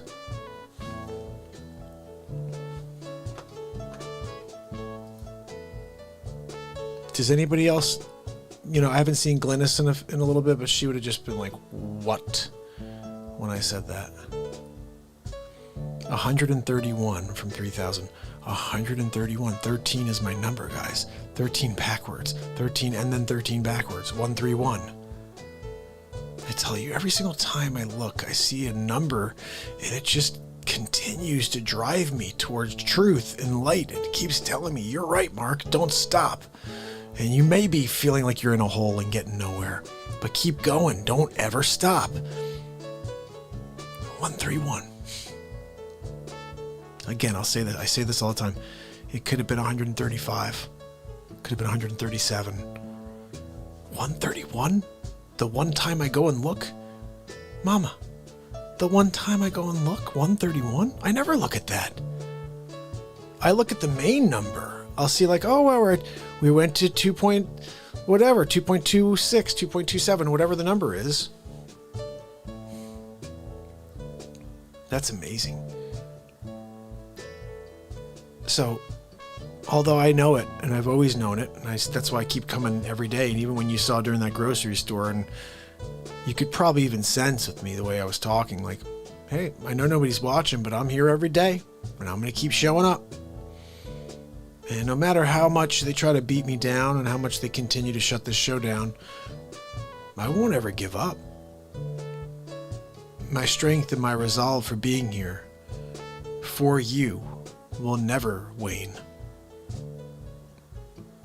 But we won't ever grow without you. You guys are the disciples of this program. Without you, we'll never be able to get the word out. It's the only way I can. I'm starting to feel like this program is more and more like that. Someone said this. It's like the 21st century version of a congregation. It's not about the religious side of it. It's about the love and the light. So, real talk. Start telling people how you feel. Don't be afraid to express yourself. And if you don't care about something, then that's a good thing too. I know some people that like to start, they like to start conversations about things that only will get them upset. For me, I'm able to draw a line and determine what is worth a conversation and what I decide to just never think about. But I do want you guys to know something. We're in this together. And I'm so thankful for each and every one of you. Frank James, Bradley Smith, MJ, Mama J, DJ Derringer, you're amazing. Hilly Billy, love you, buddy. Love you, Hilly. I love what you're doing with your work, my friend. And I hope Hilly, that's why I have to have Hilly on one day. Because I hope Hilly knows what I'm doing here and he understands. Because this show could very easily go down the same route. But I think Hilly understands my perspective is it shuts off a lot of people if I'm doing the connection and focusing on one deity or focusing on one religion. The only way we can come together as a total world is if we get back to the love and the light. And I don't want to go totally religious here at all, but I do want to say, when I search my soul, when I search the light that I do have coursing through me because of allowing for 706, I am certain that Jesus would want to do the same exact thing. He wouldn't come for one. He'd come for all, to connect all. Not to prove one person right or to prove one party what right or one group right. It's a world mission. It's a unity mission. You know, we said something the other day that I think is profound. When you pass, there are many theories. But we do know we are energy, and energy disperses. So if we are coming from energy and we disperse, we go back to energy. If we go back to the same energy we came from, and you're there and I'm there, that means we are one. We're not different because of Jesus or because of whatever you believe. We're exactly the same. In fact, when we start dividing ourselves by saying, I'm right and you're wrong, we don't have the opportunity to come together as one again. So, if I take it back to the base, and I sit here and I say to myself, I want to be able to have somebody who's Catholic, somebody who's Christian, somebody who's Jewish, somebody who's Muslim, somebody who's Hindu, who's Buddhist. You can throw out any other religion. Doesn't matter. I want them all to be able to come here and feel like they're at home. They can praise their deity. They can hold that God at the forefront while they are here. But this program is about bringing everybody together on the rest of the stuff. If you think like every religion has a core, and then I think like man got involved and they created control. But they should, and I haven't studied theology. So I'm speaking from just my gut on this. I'm just saying they probably all have a love and a positivity aspect to them. And then everything else would be just like all right, well, how do we get them to make sure they don't do this? And not all things, but I just believe that I have a hard time believing a narrative like one person in history has come that's a god or was God, and everybody else is just some lowly whatever. I think what was more realistic and what Jesus was trying to tell us all is that we all come from God. We are all a vision of God. We all have the ability to be godly. Not that we are gods, but we come from God and we all go back to the light if we can find it. And I don't know, I feel like the truth and the way to the light is actually within your own heart. And the only way you unlock it is if you start doing really great things for people. And that gets to the godly thing, the godlike. The important detail is to do for others. And these messages get clouded. But if someone told me from the beginning, Mark, if you go out there and just give of yourself in order to try to see a smile on somebody else's face. That is the work of the universe, the work of positivity. And no matter what you call anything beyond that, the work of positivity is the work of light, the work of the Lord, the work of Gaia, the work of anything you want to call it. So, names are just names. Buildings are just buildings. Where you truly unlock your connection to God or connection to whatever is within. I do it every single day of my life here on Real Talk. I want you to find it. I can help you. Just show up every day and start trusting that feeling within you. Something I think about sometimes is intuition and believing in self. And if I look back through my life, I could say almost every time something's gone wrong or I've made the wrong decision, it's been because I listened to another and not to my intuition. We're wronged by those around us. Sometimes they mean to guide us wrong, and sometimes they do it without an ill intention, but it happens. Always follow what your heart is telling you, except if you're emotional. You got to really listen. Listen to the scenario. Don't be emotional. Be pragmatic, but listen, and your creativity will guide you.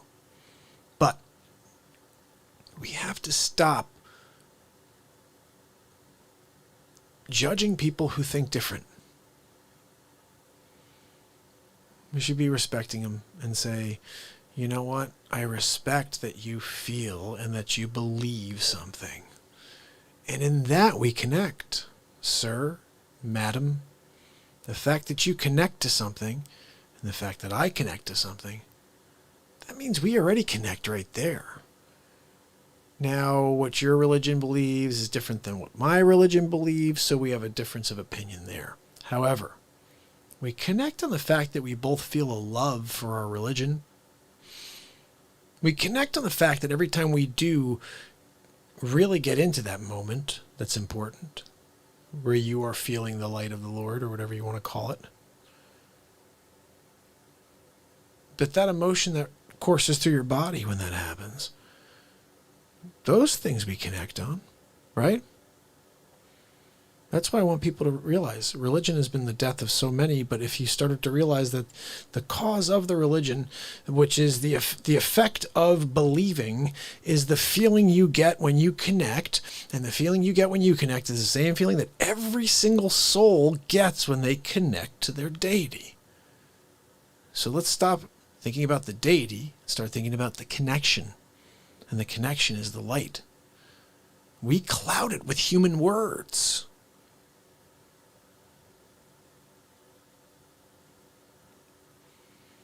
We've clouded it with human words because all over the world people have decided to call it different things. But the feeling is the same. How do I know that? I just know it. Now, with exceptions, obviously there's like cults and other weird stuff, but I'm talking about the people that are talking about a higher level, heaven or whatever you want to call it, nirvana. These people, they're speaking a truth, but it's a truth based on thousands of years of human beings guiding a story. And again, the stories could be very beautiful. Stories can be very beautiful. But the reality is, what was done then was so we have an opportunity to be here now. And back then, nobody had any idea that we would still be here. They thought that the world was going to end, guys. Just like we're still talking about. This is why I do want to explain something about it. I know everybody, we all prep, right? Everybody's prepping. They've been talking about this for 2020 years. The end of the world is tomorrow. It's coming. Jesus is coming back.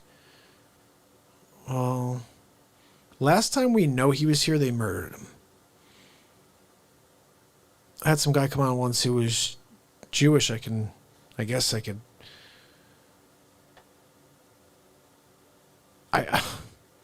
I'll turn into Jim Williams of this one and say, like, I guess I would just, I was a detective. He starts saying, if you guys don't give us back our land, then you will all go to hell, and God will smite thee. And I was like, who the hell is this guy? And he's like, yeah, God is going to smite thee, and you're speaking the words of the devil. And I'm like, what? And I said, wait a second. And he goes, the devil will speak words of light and love, and he will deceive. And I said, holy cow. So what does the Messiah do? Come back and is like evil and then deceives and actually is really good? You see what I mean there? If the devil and the Messiah both approach this world the same way, what the hell is wrong with this picture? First of all, okay. You wrote that in a book, right? Okay. We're talking about human beings, the complexity of every single human being on the planet. You're going to take that to one line in a book and say that's how it is? You know how human beings are. There's good people, there's bad people, there's some mostly good people, some okay, like decently good people, some... everything is a level with everybody. So you can't call something black and white.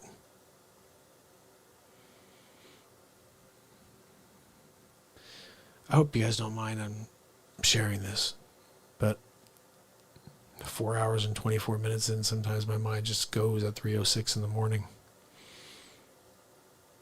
And at the end of it, what I really wanted you to understand is it doesn't matter what you believe, just believe something, because then that means we connect, you and me, we connect. And I truly love each and every one of you. Like, I don't even, it's funny, I was telling Wages, I tell Sig, like, I haven't even met you guys. But I love you guys. And I have an unconditional love for each of you because this world is hate. This world is dying, and I just feel like there's a never-ending amount within me, and I have to share it with each and every one of you. I just pray we can reach more people, and we can get them to understand what we're trying to do here, which is to fully live in the glory of the light.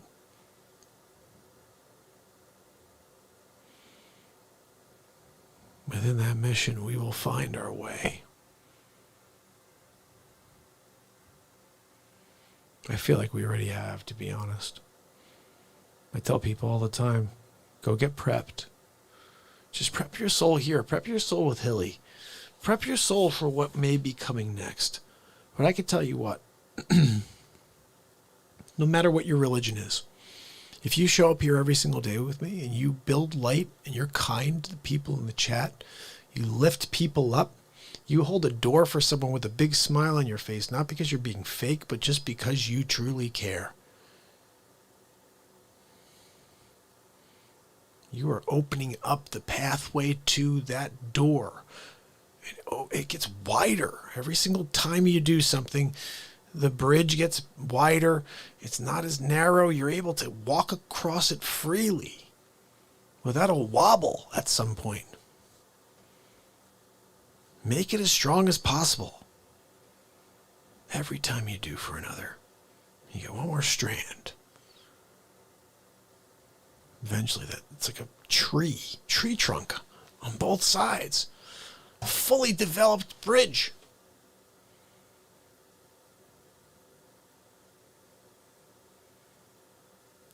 That's what we're going to do here, is develop our bridge to the door, to the light. And in a way, my curiosity is if I can get anybody else to feel it the way I feel it, and to open up to it the way I open up to it. Now, I don't know if it requires to just go live every single day. I don't think that's it. I'm willing to express myself for 760s. That is something that opens up different pathways, different parts of your consciousness.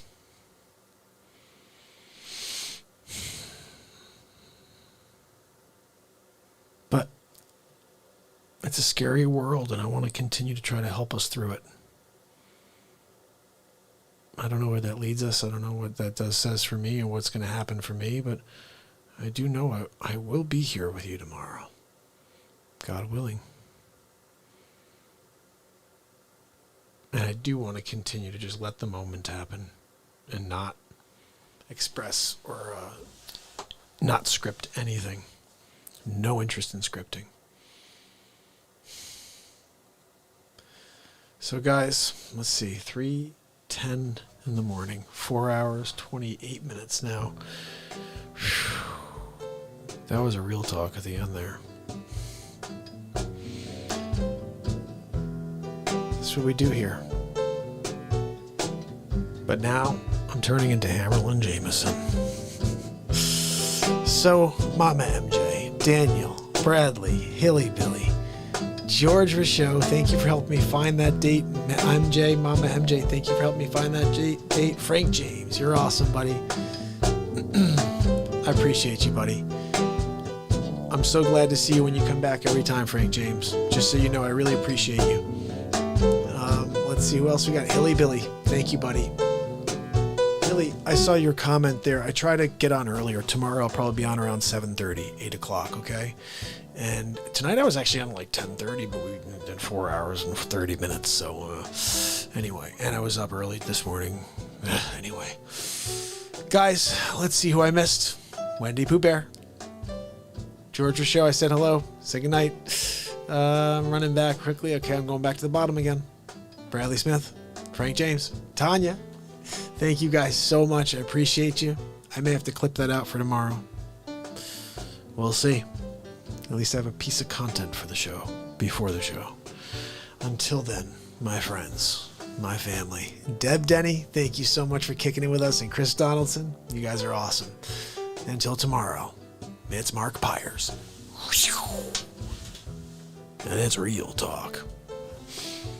I love you guys. I'll see you tomorrow. Have a great night.